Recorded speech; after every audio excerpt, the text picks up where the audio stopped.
প্রথম আল্লাহ সৃষ্টি করেছেন কি? আল্লাহর কথার কোনো গুয়া মাথা আমি কিছুই পাই না। এই যে একটা কথা বলছে, আওয়ালুমা খালাকুল্লাহে ইশক, প্রথম সৃষ্টি ইশক। আওয়ালুমা খালাকুল্লাহে মিন নূরি, প্রথম সৃষ্টি নূর। আওয়ালুমা খালাকুল্লাহে আরশ, প্রথম সৃষ্টি আমার আরশ। আওয়ালুমা খালাকুল্লাহে রূহ, প্রথম আল্লাহ সৃষ্টি করেছেন কি? কলম। গোটা বিশ্বের সবাই মিলে যদি তোমার ক্ষতি করতে চায়, ঠিক ততটুকুই করতে পারবে যতটুকু তোমার নসিবে আছে। এর চেয়ে 1 ইঞ্চিও বেশি ক্ষতি করতে পারবে না। রুফি আতিল আকলামু ওয়া জাফফাতিস সুহুফ, কলম উঠিয়ে নেওয়া হয়েছে আর যা লেখা হয়েছিল সব শুকিয়ে গিয়েছে। কারণ প্রথম আল্লাহ সৃষ্টি করেছেন কি? কলম। কলমকে আল্লাহ বলেছেন লিখো। আল্লাহ কি লিখবো? উকতুব মাকাদির আল খালক, মহাবিশ্বে যারা আসবে সবার কি হবে না হবে সব লিখো। তো লিখে ফেলছে, এখন যা হবার তাই হবে। কেউ ভুল করলে আর মাইক্রোফোন যদি পাই যে মাহফিলে, এইবার তো পাইছি ওই বেটারে, ও কাফের, ওর দাদা কাফের, ওর 14 গোষ্ঠী কাফের, ও মারা যাওয়ার পরে যেখানে কবর দিবে ওই কবরের উপর যে ঘাস উঠবে, ওই ঘাস যে গরু খাবে, ওই গরুর দুধ যে খাবে ও কাফের। মানে 14 গোষ্ঠীকে কাফের বানাই দিচ্ছে। যখন রুকুতে যাবে স্ট্রেইট ফরওয়ার্ড রুকু করবে, হাত্তা তাতমা ইন্না রাকিআন। রাসূল সাল্লাল্লাহু আলাইহি ওয়াসাল্লামের রুকুর পিঠটা ছিল একেবারে স্ট্রেইট, এই টেবিলটা যেরকম স্ট্রেইট এরকম স্ট্রেইট। লাউ সাব্বা আলাইহিল মা লাস্তাকার, পানি ভর্তি একটা বোতল যদি রাসূল সাল্লাল্লাহু আলাইহি ওয়াসাল্লামের রুকু দেয়া পিঠের উপর রাখতো, পানিটাও পড়তো না, বোতলটাও পড়তো না। সম্মানিত সুধী মণ্ডলী, প্রথমেই আমি জানতে চাচ্ছি যে আপনারা সবাই কেমন আছেন? আলহামদুলিল্লাহ, আমিও খুব ভালো আছি আলহামদুলিল্লাহ, সুম্মা আলহামদুলিল্লাহ। এই প্রতিষ্ঠানে আসলে, আইআইইউসিতে আসলে মনে হয় যে নিজের প্রতিষ্ঠানেই এসেছি। কেননা আমি আইআইইউএম এর ছাত্র আর কি, ইন্টারন্যাশনাল ইসলামিক ইউনিভার্সিটি মালয়েশিয়ার ছাত্র। তো ফলে আমার কাছে মনে হয় যে আইআইইউএম এর বাংলাদেশি ভার্সন হচ্ছে আইআইইউসি। এবং আইআইইউএম থেকে আমরা যারা পড়াশোনা করেছি, আমাদের সমসাময়িক বা আমাদের সিনিয়র্স, আমাদের অনেক ভাইরা এখানে সম্মানিত শিক্ষক হিসেবে কর্মরত আছেন। আমি ব্যাচেলর করেছি আল আজহার ইউনিভার্সিটিতে, সেখানকারও আমাদের অনেক সিনিয়র ভাইরা এখানে কর্মরত আছেন আলহামদুলিল্লাহ। তো নানা দিক থেকে নানাভাবে আইএসসির সাথে আমরা কানেক্টেড। এখানে আসার পর মনে হচ্ছে যে আমি কোনো একটা অ্যালুমনাই প্রোগ্রামে আসছি। মানে একদিক থেকে আইআইইউএম এর আমাদের টিচার্স যারা আছেন ওনারা, আবার আল আজহার থেকে যারা এখানে শিক্ষকবৃন্দ আছেন ওনারাও আছেন আলহামদুলিল্লাহ। তো সব মিলিয়ে এই বিবেচনায় আমার কাছে মনে হয় যে আমি নিজের প্রতিষ্ঠানে এসেছি আলহামদুলিল্লাহ। প্রথমে আমি বলে রাখছি যে আমি খুবই সম্মানিত বোধ করছি যে এরকম চমৎকার একটি শিক্ষা সেমিনারে আমাকে আলোচনা করবার সুযোগ দেওয়া হয়েছে এই চমৎকার বিশ্ববিদ্যালয়ে। আমার সামনে অনেক বিদগ্ধ স্কলার্স, রিসার্চার, বিদগ্ধ আলেমে দ্বীন, ওনাদেরকে আমি দেখতে পাচ্ছি। ওনারা যদি আজকের সেমিনারে আলোচনা করতেন, আমি নিচে বসে শুনতে পারলে আমি অনেক কিছু শিখতে পারতাম, সেটাই বেশি সুন্দর দেখাতো আর কি। কিন্তু সম্মানিত উস্তাজদের নির্দেশক্রমে, অনুমতিক্রমে আমি আজকের এই সেমিনারের টপিকের উপর কিছু কথা উপস্থাপন করবার চেষ্টা করব ইনশাআল্লাহ বিইذনিল্লাহ। সম্মানিত শুধু আপনারা টপিকটা নিশ্চয়ই স্টেজের ব্যাকড্রপে দেখতে পাচ্ছেন যে সেখানে খুব বড় ফন্টে লেখা আছে discourse on prophetic teaching methodology, অর্থাৎ আল্লাহ রাসূল সাল্লাল্লাহু আলাইহি ওয়া আলিহি ওয়াসাল্লামের শিক্ষা পদ্ধতি বা পাঠদান পদ্ধতি কেমন ছিল, তিনি কিভাবে শিখাতেন। আমরা জানি যে আল্লাহ রাসূল সাল্লাল্লাহু আলাইহি ওয়াসাল্লাম একজন শিক্ষক ছিলেন, অসাধারণ অনন্য একজন মার্ভেলাস শিক্ষক ছিলেন। শুধু শিক্ষকই ছিলেন না, বরং তিনি শিক্ষকদেরও শিক্ষক ছিলেন। এবং তিনি নিজ হাতে এমন কিছু শিক্ষার্থী তিনি তৈরি করেছিলেন, গড়ে তুলেছিলেন, যারা এই পৃথিবীর ইতিহাসে শ্রেষ্ঠ প্রজন্ম হিসেবে স্বীকৃত। খয়রুল কুরুন, the best generation ever on earth, এই পৃথিবীর শ্রেষ্ঠতম প্রজন্ম হিসেবে তারা স্বীকৃত হয়েছেন। এবং তিনি তার শিক্ষা পদ্ধতির মধ্য দিয়ে গোটা বিশ্বকে সততা শিখিয়েছেন, সভ্যতা শিখিয়েছেন, মানবিকতা শিখিয়েছেন, স্পিরিচুয়ালিটি শিখিয়েছেন, আধ্যাত্মিকতা। তিনি আমাদেরকে শিখিয়েছেন পরিমিতিবোধ, তিনি আমাদেরকে শিখিয়েছেন জীবনবোধ, আমাদের স্রষ্টার সাথে তিনি আমাদেরকে পরিচিত করেছেন এবং সফলতার সহজ এবং সরল পথ তিনি আমাদেরকে বাতলে দিয়েছেন। তো আজকের এই ডিসকোর্সে বেসিকলি আমরা ওনার লাইফ স্কেলের একটা দিক নিয়ে ফোকাস করব, অর্থাৎ ওনার পাঠদান পদ্ধতি, কিভাবে তিনি সাহাবাদের সাথে ইন্টারেক্ট করতেন, তাদেরকে শিখাতেন, পাঠ দিতেন, শুধুমাত্র কেবলমাত্র এই বিষয়টাতে আমরা ফোকাস করবার চেষ্টা করবো ইনশাআল্লাহ। আমি আমার আলোচনার শুরুতে সূরাতুল বাকারার একটি আয়াত তেলাওয়াত করেছি, 129 নম্বর আয়াত। এই আয়াতটি বেসিকলি আল্লাহ রাসূল সাল্লাল্লাহু আলাইহি ওয়া আলিহি ওয়াসাল্লামের জন্য সাইয়েদনা ইব্রাহিম আলাইহিস সালাম দোয়া করেছিলেন মক্কার ধুধুমরু প্রান্তরে। এখনকার মক্কার মতো না, তখন জনমানব শূন্য মক্কা ছিল, ধুধুমরু প্রান্তর, চারিদিকে কেউ নেই।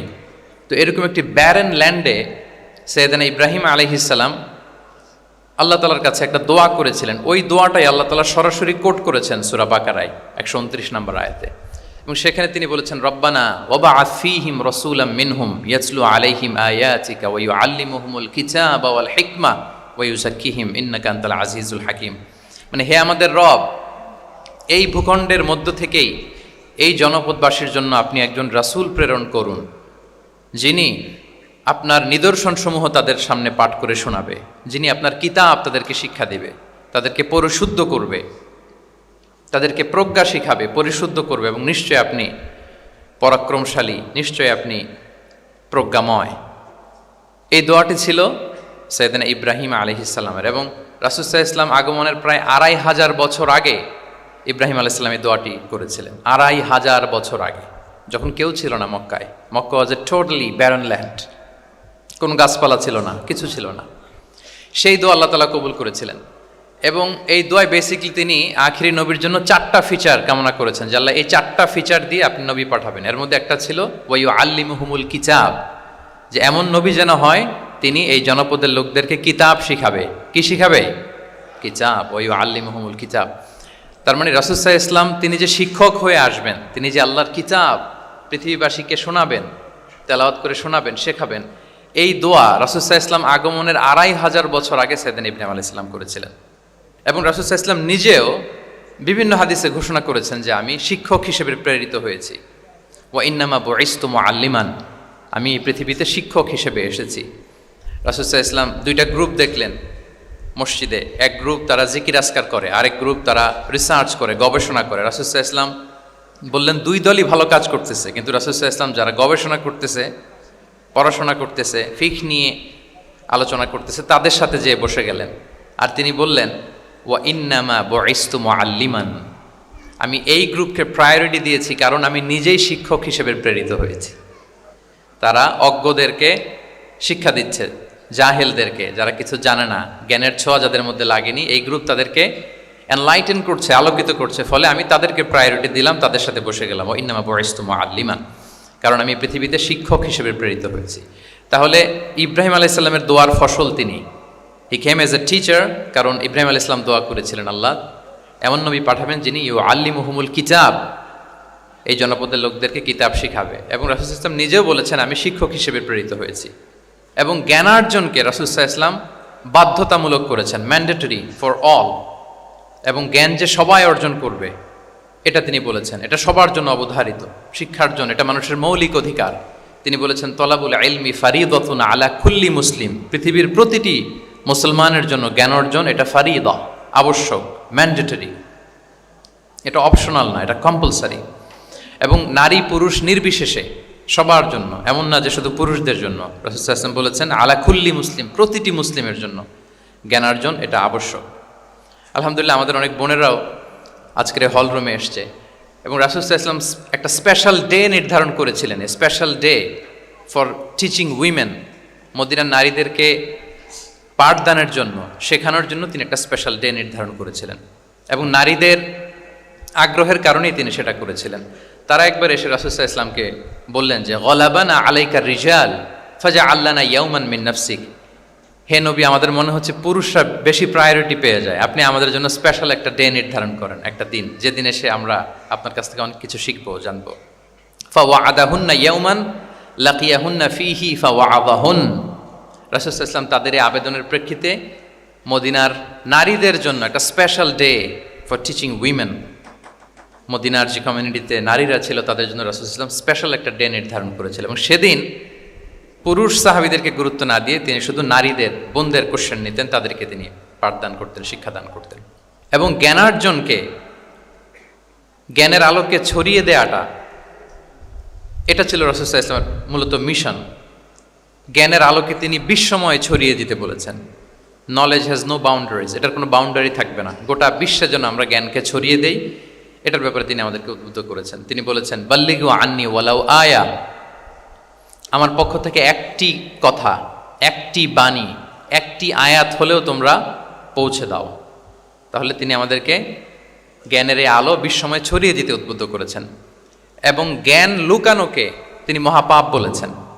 আপনার কাছে যদি নলেজ থাকে, সেই নলেজের ব্যাপারে যদি আপনাকে জিজ্ঞেস করা হয়, আপনি যদি এটা শেয়ার না করেন, তাহলে আপনি মহাপাপ করলেন। এটাকে আল্লাহ রাসূল সাল্লাল্লাহু আলাইহি ওয়া আলিহি ওয়াসাল্লাম জ্ঞান লুকানোকে মহাপাপ বলেছেন। তিনি বলেছেন, মান সুইলা আন ইলমিন ফাকাতামাহু আলজামাহুল্লাহু ইয়াউমাল কিয়ামাতি বিলিজামিন মিনান নার। কাউকে কোনো বিষয়ে জ্ঞানের ব্যাপারে জিজ্ঞেস করা হলো, আর সে যদি সেটাকে গোপন করে, কিয়ামতের দিন তাকে আগুনের লাগাম দিয়ে বাঁধা হবে, বলে ইয়াদু বিল্লাহ। তাহলে জ্ঞানকে ছড়িয়ে দিতে বলেছেন তিনি বিশ্বময়, জ্ঞানকে গোপন করতে তিনি বারণ করেছেন, নিষেধ করেছেন। আমরা যদি দেখি যে আল্লাহ রাসূল সাল্লাল্লাহু আলাইহি ওয়া আলিহি ওয়াসাল্লাম মক্কাতে যখন তিনি ইসলাম প্রচার শুরু করলেন, কোরআনের তালিম যখন তিনি মক্কাতে দিতে শুরু করলেন, তিনি এটাকে প্রাতিষ্ঠানিকভাবেই বেসিকলি শুরু করেছেন। আমরা যেমনি জ্ঞান বিতরণের জন্য প্রাতিষ্ঠানিক অবকাঠামো আমাদের প্রয়োজন হয়, রাসূল সাল্লাল্লাহু আলাইহি ওয়াসাল্লাম সেটা সেভাবেই একটা সেন্টার বেস তিনি শুরু করেছিলেন। এবং মক্কায় দারুল আরকাম নামে, আপনারা সবাই যারা রাসূল সাল্লাল্লাহু আলাইহি ওয়াসাল্লামের বায়োগ্রাফি পড়েছেন, ইতিহাস পড়েছেন, দারুল আরকাম থেকে বেসিকলি রাসূল সাল্লাল্লাহু আলাইহি ওয়াসাল্লাম এই জ্ঞান বিতরণ করতেন বা কোরআনের তালিম দিতেন। আরকাম ইবনে আবিল আরকাম একজন তরুণ সাহাবী, মাত্র 16 বছর বয়সে তিনি ইসলাম ধর্ম গ্রহণ করেছিলেন। তার একটা ঘরের একটা বড় অংশ তিনি রাসূল সাল্লাল্লাহু আলাইহি ওয়াসাল্লামের তালিমের জন্য ডেডিকেট করেছিলেন, এবং সেটাই ইসলামের প্রথম বিশ্ববিদ্যালয় হিসেবে স্বীকৃত, দারুল আরকাম। এবং মজার ব্যাপার হচ্ছে, ওনার ঘরটা সিলেক্ট করার পেছনে স্ট্র্যাটেজিক অনেক কারণ ছিল। কারণ সে ছিল বানু মাখজুম গোত্রের, মানে কোরাইশের শত্রু, কোরাইশের রাইভাল ছিল বানি মাখজুম। রাসূল সাল্লাল্লাহু আলাইহি ওয়াসাল্লাম ছিলেন কোন বংশের? বলেন তো সবাই, কোন বংশের? কোরাইশ বংশের। আর আবু জাহাল ছিল কোন বংশের? না, সে বানু মাখজুম থেকে ছিল। So Banu Makhzum was the rival of Quraish. তারা ছিল কোরাইশদের সাথে একটা হাড্ডাহাড্ডি লড়াই, শত্রুর মতো আর কি। তো রাসূল সাল্লাল্লাহু আলাইহি ওয়াসাল্লাম কোরাইশি কারো ঘর বেছে নেন নাই, বরং বানু মাখজুম গোত্রের এক তরুণ আরকাম, তার ঘরটা তিনি বেছে নিয়েছিলেন। এবং স্ট্র্যাটেজিক্যালি এত চমৎকার একটা পজিশনে ছিল, মাত্র 130 মিটার ডিস্টেন্স ছিল কাবা থেকে। কাবা থেকে 130 মিটার দক্ষিণ পূর্বে এই আরকাম রাদিয়াল্লাহু তাআলা আনহুর ঘর ছিল। ফলে এই ঘরে যদি তিনি গ্যাদারিং করেন, কেউ আর সন্দেহ করবে না, যেহেতু এটা বানু মাখজুম গোত্রের একজন যুবকের ঘর। আল্লাহু আকবার। রাসূল সাল্লাল্লাহু আলাইহি ওয়াসাল্লাম এই দারুল আরকামে বসেই বেসিকলি তিনি এই কোরআনের তালিম, এই শিক্ষা, এই পাঠদান মক্কাতে সেন্টার বেস তিনি শুরু করেছিলেন। এবং মদিনায় যদি আমরা দেখি, মদিনা তো মসজিদে নববী নির্মাণের পরপরই মসজিদে নববীর একেবারে পেছন দিকে, এই হলরুমের পেছন দিকে যেরকম একটা জায়গা ছাউনির মতো, মসজিদে নববীর ঠিক পেছনে খেজুরের ডাল দিয়ে, খেজুরের পাতা দিয়ে ছাউনি দিয়ে একটা জায়গা তিনি করেছিলেন, যেটাকে আমরা আহলে সুফার সেন্টার হিসেবে জানি। মদিনায় তিনি সুফা ইউনিভার্সিটি প্রতিষ্ঠা করেছিলেন। তাহলে মক্কায় তিনি কোরআনের তালিম দিতেন দারুল আরকাম থেকে, আর মদিনায় যেয়ে তিনি আহলে সুফাদেরকে সেই সুফা এরিয়াতে, সেখানে তিনি কোরআনের তালিম দিতেন। এবং সেখানে প্রায় 400 জন দরিদ্র মুহাজির সাহাবী সেখানে বসে কোরআনের হেফজ করত, রাসূল সাল্লাল্লাহু আলাইহি ওয়াসাল্লামকে বিভিন্ন বিষয়ে জিজ্ঞেস করত। ইসলামের বুনিয়াদি শিক্ষা, the basic of the basics of Islam, আহলে সুফার সাহাবারা সেখানে দুনিয়ার সব কিছুকে স্যাক্রিফাইস করে দিয়ে সেখানে ওনারা রাসূল সাল্লাল্লাহু আলাইহি ওয়াসাল্লামের কাছ থেকে তালিম গ্রহণ করতেন। এবং দূর দূরান্ত থেকে আগন্তুক সাহাবারা যখন আসতো, তারাও এখানে থাকতো, যেহেতু 400 জন থাকার মতো একটা প্লেস। রাসূল সাল্লাল্লাহু আলাইহি ওয়াসাল্লামকে তারা দিনের খুঁটিনাটি বিষয় জিজ্ঞেস করতেন। এবং সালাত শেষে এরকম অনেক হাদিস পাওয়া যায় যে রাসূল সাল্লাল্লাহু আলাইহি ওয়াসাল্লাম আহলে সুফার সাহাবীদের সাথে ওখানে বসেছেন, তাদের সাথে গল্প করেছেন, তাদের প্রশ্নের বিভিন্ন উত্তর দিয়েছেন। তাহলে সেন্টার বেস শিক্ষাদান, এটা কিন্তু রাসূল সাল্লাল্লাহু আলাইহি ওয়াসাল্লামের জীবনী থেকে আমরা দেখেছি। এবং যখন মসজিদে নববীর পেছনে আহলে সুফাদের 400 জনের পরে যখন আরও বেড়ে যাচ্ছিল, তখন রাসূল সাল্লাল্লাহু আলাইহি ওয়াসাল্লাম মসজিদের বাইরে মুকরিম বিন নাওফাল রাদিয়াল্লাহু তাআলা আনহুর একটা ঘরে আরেকটা সেন্টার করেছিলেন, এটাকে বলা হতো দারুল কুররা। এভাবে একটার পর একটা সেন্টার রাসূল সাল্লাল্লাহু আলাইহি ওয়াসাল্লাম তিনি নির্মাণ করেছেন এবং দ্বীনের বাণীকে তিনি ছড়িয়ে দিয়েছেন। এবং এখান থেকে যারা শিক্ষা অর্জন করতো, বেসিকলি তারা তো হেফজ করতো, কোরআনের যে আয়াতগুলো নাজিল হতো এগুলো হেফজ করতো, দিনের অন্যান্য বুনিয়াদি ব্যাপারে তারা শিক্ষা গ্রহণ করতেন। তো এই সাহাবীদেরকে কুররা বলা হতো। তাদেরকে আবার রাসূল সাল্লাল্লাহু আলাইহি ওয়াসাল্লাম বিভিন্ন এলাকাতে মুআল্লিম হিসেবে প্রেরণ করতেন। এটা রাসূল সাল্লাল্লাহু আলাইহি ওয়াসাল্লামের সুন্নাহ ছিল যে কোনো এলাকায় দিনের শিক্ষা দেওয়ার জন্য আগে মুআল্লিম পাঠাতেন। আমরা জানি যে হিজরতের আগে রাসূল সাল্লাল্লাহু আলাইহি ওয়াসাল্লামের আগেও তিনি মদিনাতে একজন সাহাবীকে পাঠিয়েছিলেন, মুসআব বিন উমাইর। এটা জানি না আমরা সবাই? মুসআব বিন উমাইরকে তিনি পাঠিয়েছিলেন। খুবই ড্যাশিং চেহারার ছিল, খুবই অ্যারিস্টোক্রেট একটা ফ্যামিলির ছিল। উনি এত চমৎকার পারফিউম ইউজ করতেন, উনি কোনো রাস্তা দিয়ে হেঁটে গেলে সবাই বুঝতো এই রাস্তা দিয়ে কিছুক্ষণ আগে হেঁটে গিয়েছে মুসআব বিন উমাইর। বাংলা একটা কথা আছে, আগে দর্শনদারি পরে গুণ বিচারী, এরকম একটা কথা আছে না? সো মদিনার লোকটা যাতে ইসলামের প্রতি খুব দ্রুত অ্যাট্রাক্টেড হয়, এজন্য তিনি আবু বকর রাদিয়াল্লাহু তাআলা আনহুকে পাঠাননি, ওমরে ফারুককে পাঠাননি, বরং মুসআব বিন উমাইর রাদিয়াল্লাহু তাআলা আনহুকে মুআল্লিম হিসেবে, he was the first ambassador of Islam, প্রথম অ্যাম্বাসেডর হিসেবে তিনি মদিনায় গিয়েছিলেন। এবং মদিনাতে আহলে সুফার মধ্য থেকে যারা অগ্রগামী ছিল, দারুল কুররা থেকে যারা অগ্রগামী ছিল, তাদেরকে আল্লাহ রাসূল সাল্লাল্লাহু আলাইহি ওয়া আলিহি ওয়াসাল্লাম জ্ঞান বিতরণের জন্য, কোরআন শেখানোর জন্য বিভিন্ন জায়গায় পাঠাতেন। আপনারা উহুদের যুদ্ধের পরপরই বিইরে মাউনার ঘটনা শুনে থাকবেন। সেখানে রাসূল সাল্লাল্লাহু আলাইহি ওয়াসাল্লাম ৭০ জন হাফেজ সাহাবী, মানে ওই সময় পর্যন্ত যতটুকু কোরআনের আয়াত নাজিল হয়েছিল এগুলো যারা মুখস্থ করে ফিরেছিলেন, এরকম ৭০ জন সাহাবীকে একটা এরিয়াতে তিনি পাঠিয়েছিলেন। এবং এটা আসলে বিট্রে করেছিল তারা বলেছিল যে আমরা তাদেরকে নিয়ে যাব আমাদের এলাকায়, তারা দিন পৌঁছাবে। কিন্তু এই ৭০ জন সাহাবীকে বিট্রে করে তারা হত্যা করেছিল, ওনারা শাহীদ হয়েছিলেন। এবং এতে রাসূল সাল্লাল্লাহু আলাইহি ওয়াসাল্লাম অনেক কষ্ট পেয়েছিলেন। যে সমস্ত গোত্র এই কাজের সাথে জড়িত ছিল, টানা ১ মাস তাদের বিরুদ্ধে রাসূল সাল্লাল্লাহু আলাইহি ওয়াসাল্লাম বদদোয়া করেছেন, কুনুতে নাজেলা করেছেন ফজরের সালাতের পরে। তাহলে এই যে ন্যারেশনগুলো, বর্ণনাগুলো আমি কেন উপস্থাপন করছি আপনাদের সামনে, এটা বোঝানোর জন্য যেটার পরম্পরাটা কীরকম, রাসূল সাল্লাল্লাহু আলাইহি ওয়াসাল্লাম কীভাবে কোন সেন্টার থেকে শুরু করলেন, তারপরে কিভাবে এটার ডেভেলপমেন্ট হচ্ছিল, তারপরে কিভাবে এটা আগাতে লাগলো। তাহলে রাসূল সাল্লাল্লাহু আলাইহি ওয়াসাল্লাম বিভিন্ন জায়গায় যে মুআল্লিম পাঠাতেন, এটা রেফারেন্সও আমরা পেলাম যে তিনি তো এখানে শেখাচ্ছেন, যখন অনেক বেড়ে গেল, চাহিদা বাইরে অনেক বেশি, তিনি এখান থেকে ছাত্রদেরকে, সাহাবাদেরকে বিভিন্ন জায়গায় মুআল্লিম হিসেবে প্রেরণ করতেন। এবং শিক্ষার বিনিময়ে তিনি বদরের যে বন্দীরা ছিল তাদের মুক্তিপণের অ্যানাউন্সমেন্ট করেছেন, র্যানসম, এটা আপনারা জানেন। আমি একটু কুইজ নিয়ে নিই আপনাদের। বলেন, বদরে মুসলমানদের পক্ষ থেকে শহীদ হয়েছিল কয়জন? কতজন? 14 জন, মাশাআল্লাহ। আর কুরাইশদের পক্ষ থেকে 70 জন। বন্দী হয়েছিল কয়জন দেখি? হ্যাঁ, 70 জন তারা নিহত হয়েছিল আর 70 জন বন্দী হয়েছিল। তো বদরের যুদ্ধে এই 70 জন যারা কুরাইশদের মধ্য থেকে বন্দী হয়েছিল, তাদের মুক্তিপণ হিসেবে ফিদিয়া, র্যানসম হিসেবে রাসূল সাল্লাল্লাহু আলাইহি ওয়াসাল্লাম 4000 দিরহামের অ্যানাউন্সমেন্ট করেছেন। মানে দিরহাম মানে হচ্ছে সিলভার কয়েন আর কি। তৎকালীন সময় দিনার হচ্ছে গোল্ড কয়েন আর দিরহাম মানে সিলভার কয়েন। তো রাসূল সাল্লাল্লাহু আলাইহি ওয়াসাল্লাম 4000 সিলভার কয়েনের ঘোষণা করেছেন যে তোমরা যদি মুক্তি পেতে চাও তাহলে 4000 রৌপ্য মুদ্রা দিয়ে, সিলভার কয়েন দিয়ে তারপরে তোমরা মুক্তি পেতে হবে। তখন তিনি অ্যানাউন্স করলেন যে কারো যদি এই সামর্থ্য না থাকে যে 4000 স্বর্ণ মুদ্রা দিয়ে তোমরা র্যানসম আদায় করতে পারবো না, তাহলে এই লোকদের মধ্য থেকে যারা লিখতে পড়তে জানে তারা যদি মদিনার 10 জন শিশুকে লেখাপড়া শিখিয়ে দেয় তাহলে এটা তাদের মুক্তিপণ হয়ে যাবে। আল্লাহু আকবার। তাহলে শিক্ষাটাকে রাসূল সাল্লাল্লাহু আলাইহি ওয়াসাল্লাম কিভাবে দেখতেন, এটাকে কতটা গুরুত্ব দিতেন। তখন কিন্তু মুসলমানদের আর্থিকভাবে খুব কঠিন অবস্থা যাচ্ছিল, তারপরে তিনি ঘোষণা করেছেন যাদের সামর্থ্য নাই তারা যদি লিখতে পড়তে জানে, মদিনার 10 জন ছেলে মেয়েকে তারা যদি লেখাপড়া শিখিয়ে দিতে পারে, এইটা তাদের মুক্তিপণ হিসেবে কনসিডার করা হবে। আল্লাহু আকবার।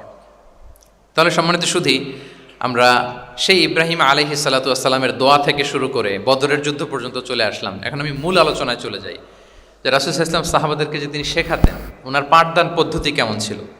প্রথম কথা হচ্ছে রাসূল সাল্লাল্লাহু আলাইহি ওয়াসাল্লাম পিতৃ স্নেহে সাহাবাদেরকে শিক্ষা দিতেন, as like a father teaching his child, teaching his son or daughter.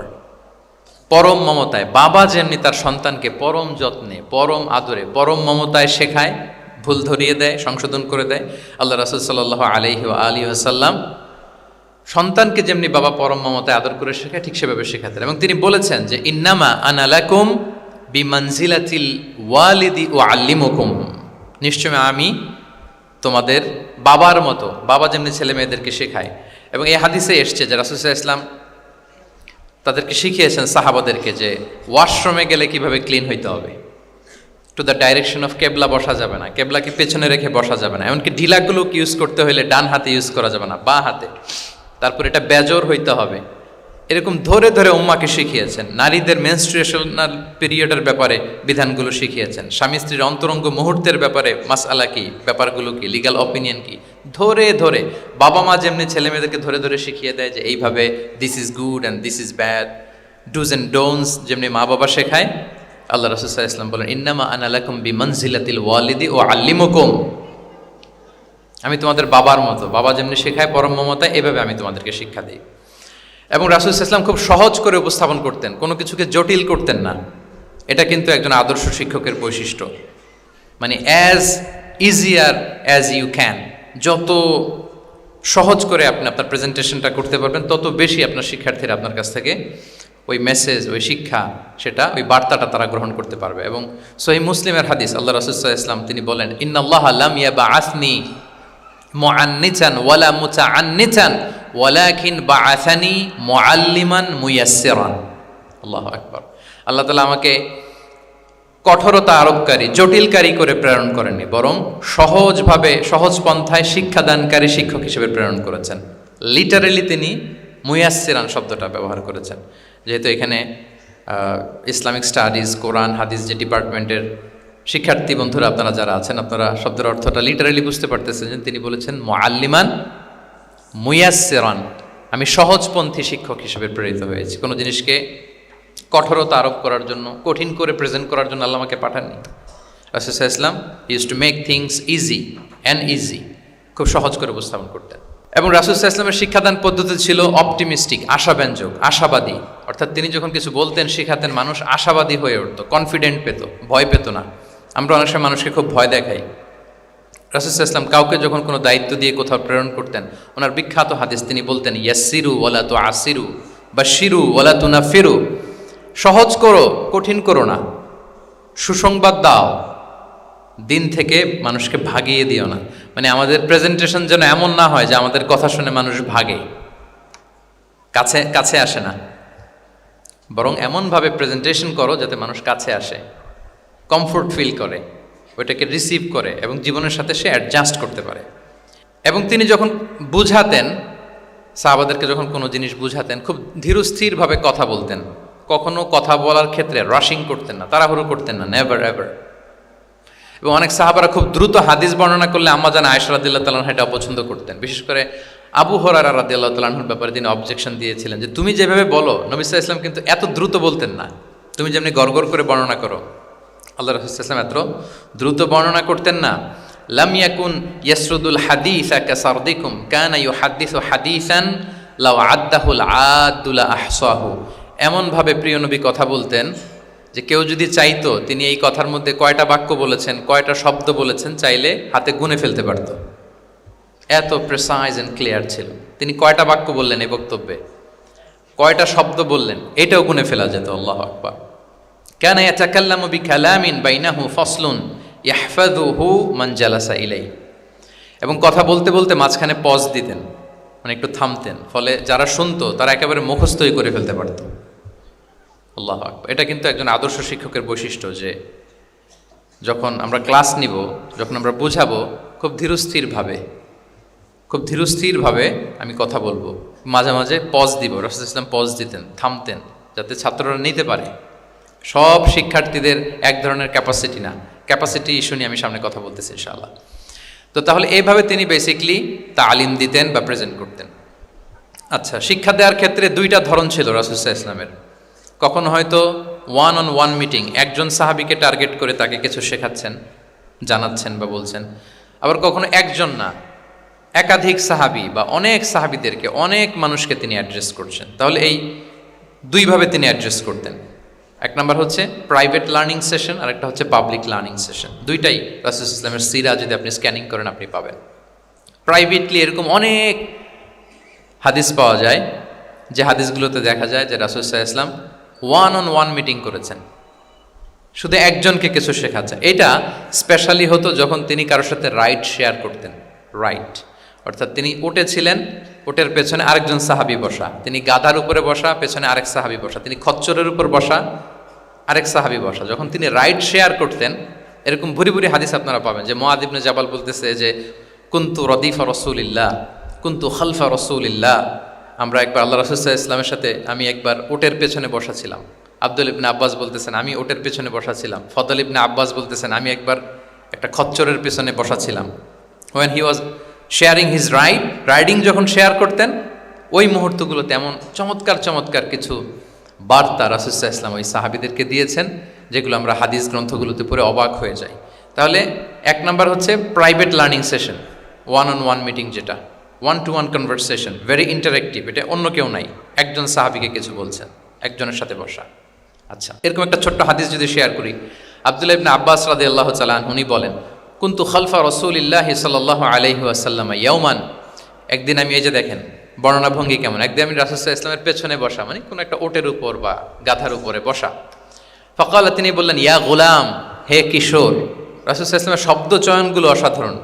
আমরা অনেক হাদিস আজকে শেয়ার করার চেষ্টা করব, আপনি বাক্য চয়ন, শব্দ চয়ন শুনলে অবাক হবেন। ইয়া গোলাম, হে কিশোর, ইন্নী ও আল্লিমুকা কালিমাতিন, আমি তোমাকে চমৎকার কিছু কথা শিখিয়ে দিচ্ছি, শোনো। তখন কিন্তু কেউ নাই। এই হাদিস উনি বর্ণনা না করলে আমরা জানতে পারতাম না, কারণ ওনারা এক ওটের উপরে বা ঘোড়ার উপরে ছিলেন। পরে যখন আব্দুল ইবনে আব্বাস এটা ন্যারেট করলেন তখন আমরা জানতে পেরেছি। তো এটা ছিল প্রাইভেট লার্নিং সেশন, শুধু ওনার সাথে। তোমাকে কিছু কথা শিখিয়ে দেই। ইহফাদিল্লাহ ইয়াহফাযকা, ইহফাদিল্লাহ তাজিদহু তুজাহাক, এটা অনেকের মুখস্থ আছে না, বিখ্যাত হাদিস, আল আরবাউন আন-নববিয়ার ভেতরেও আছে।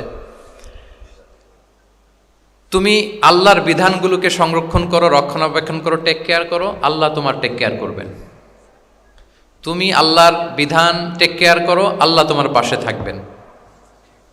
ইদা সাআলতা ফাসআলিল্লাহ, হে আব্দুল্লাহ, যখন চাইবে আল্লাহর কাছে চাইবে, যখন ফরিয়াদের হাত তুলবে কেবলমাত্র আল্লাহর কাছেই তুলবে। ওয়া ইদা ইসতাআনতা ফাসতাঈন বিল্লাহ, যখন সাহায্য চাইবে কেবল আল্লাহর কাছেই সাহায্য চেয়েও।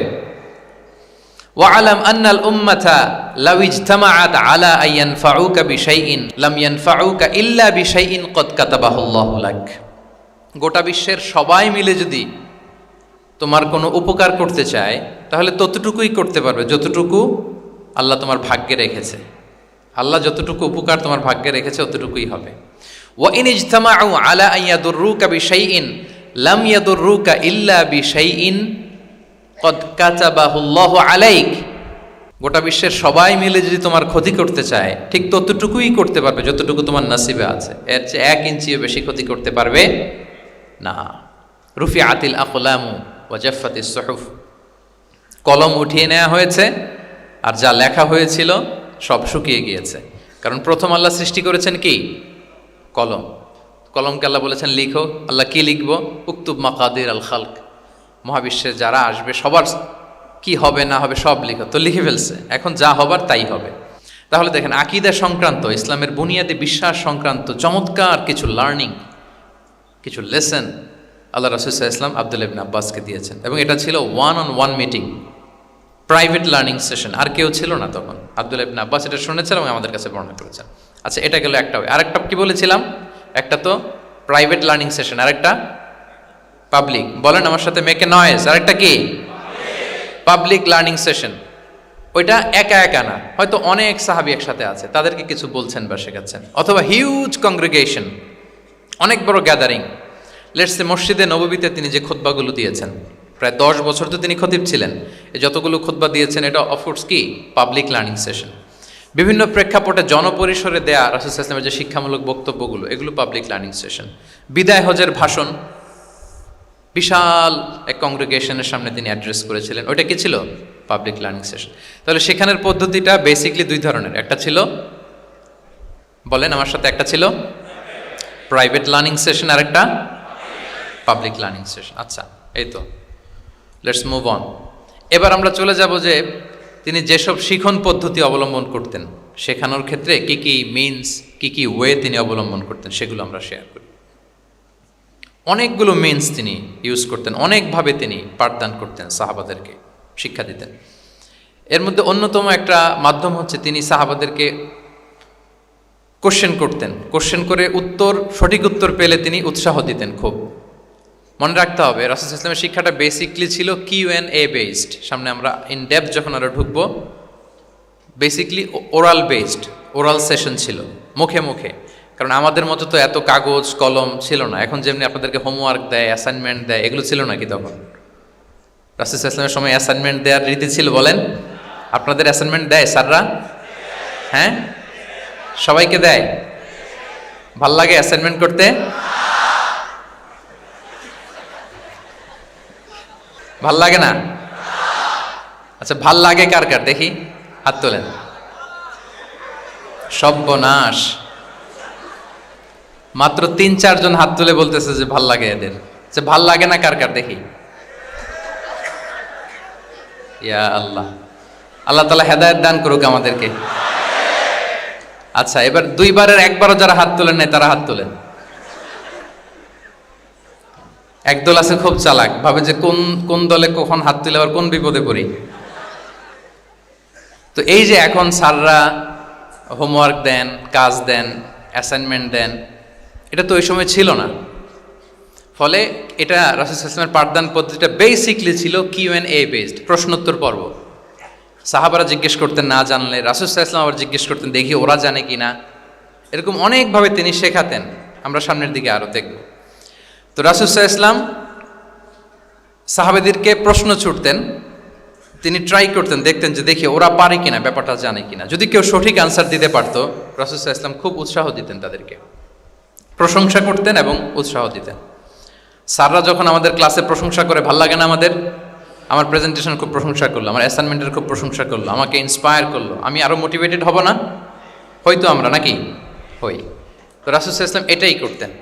উবাই ইবনে কাআব রাদিয়াল্লাহু তাআলা আনহুকে উনি প্রশ্ন করলেন, আল্লাহ রাসূল সাল্লাল্লাহু আলাইহি ওয়া আলিহি ওয়াসাল্লাম প্রশ্ন করলেন যে, ইয়া আবাল মুনজির, এটা ওনার কুনিয়া, আতাদরি আইয়ু আয়াতিন মিন কিতাবিল্লাহি মাআকা আ'যাম, তুমি কি জানো যে আল্লাহর কিতাবের কোন আয়াতটা সর্বশ্রেষ্ঠ?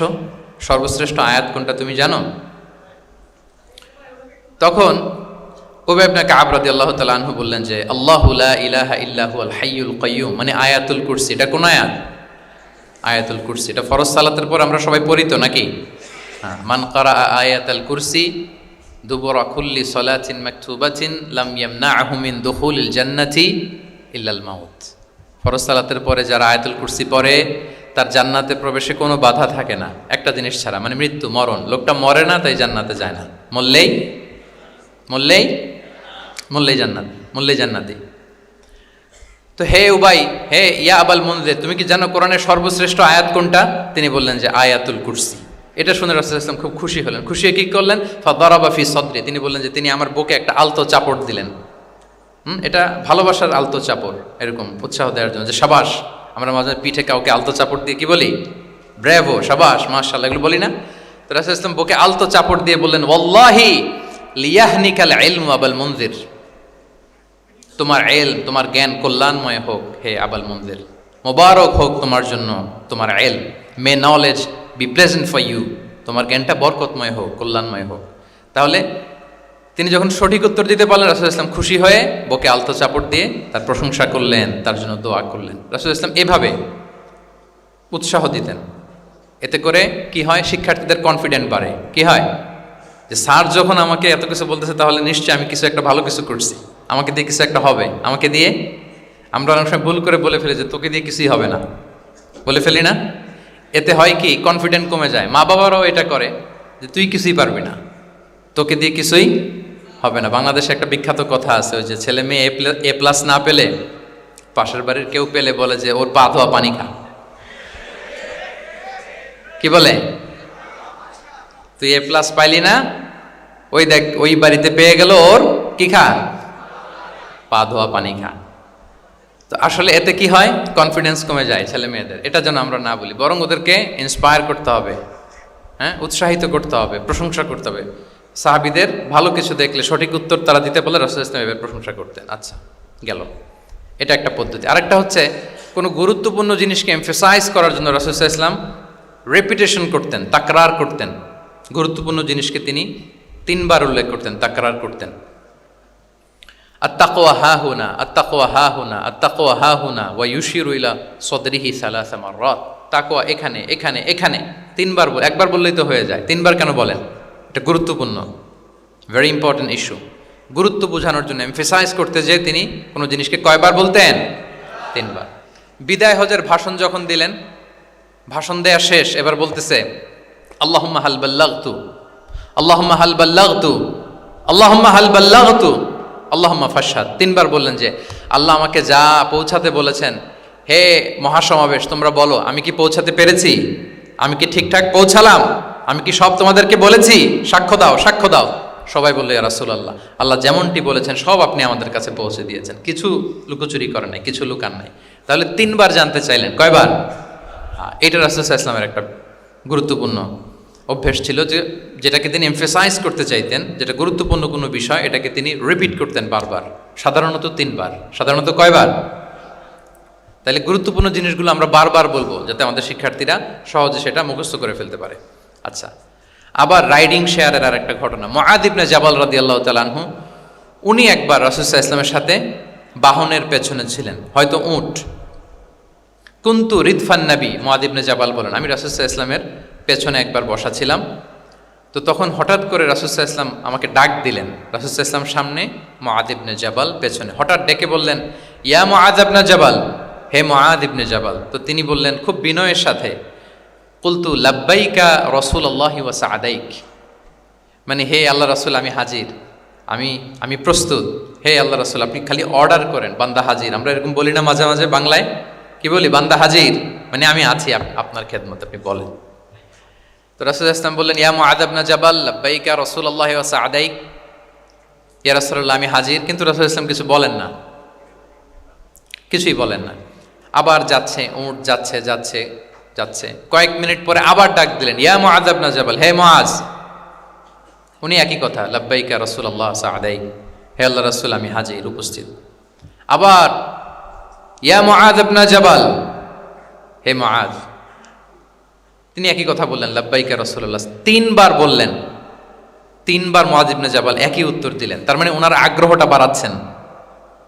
রাসূল সাল্লাল্লাহু আলাইহি ওয়াসাল্লাম একটা গুরুত্বপূর্ণ কথা বলবেন, এই কথাটা শোনানোর জন্য মুআদ ইবনে জাবালের উনি কি করতেছেন, ভেতর থেকে কথা বুঝতেছেন আমার সবাই, আগ্রহটা আরো বাড়াচ্ছেন, আরো বাড়াচ্ছেন। যখন দেখলেন যে না, আগ্রহ একেবারে 100-এ 100, এখন বললে সেটা রিসিভ করতে পারবে, কাজে দিবে, তখন তিনি বললেন যে মুআজ তুমি কি জানো, হাল তাদরি মা হাক্কুল্লাহি আলাল ইবাদ, বান্দার উপর আল্লাহর হক কি জানো? তিনি বললেন আল্লাহু ওয়া রাসূলুহু আ'লাম, আল্লাহ রাসূল ভালো জানে। সাহাবাদের একটা বৈশিষ্ট্য ছিল, they are very down to earth, মানে আউট অফ হাম্বলনেস তারা বলতেন আল্লাহ রাসূল ভালো জানে। তো তিনি বললেন যে আল্লাহর, বান্দার উপর আল্লাহর অধিকার হচ্ছে যে বান্দা কখনো আল্লাহর সাথে শিরক করবে না, এক আল্লাহর ইবাদত করবে। কিছুক্ষণ পর আবার ইয়া মুআদ ইবনে জাবাল, দেখেন কি স্টাইল, মানে রাজকীয় একটা স্টাইল, ইয়া মুআদ ইবনে জাবাল। আবার তিনি লাব্বাইকা রাসূলুল্লাহ সাআদাইক, হে আল্লাহ রাসূল আমি তো হাজির। তখন বললেন তুমি কি জানো আল্লাহর উপরে বান্দার হক কি? এতক্ষণ তো জানলা যে আল্লাহর হক কি, তুমি কি জানো যে আল্লাহর প্রতি বান্দার হক কি?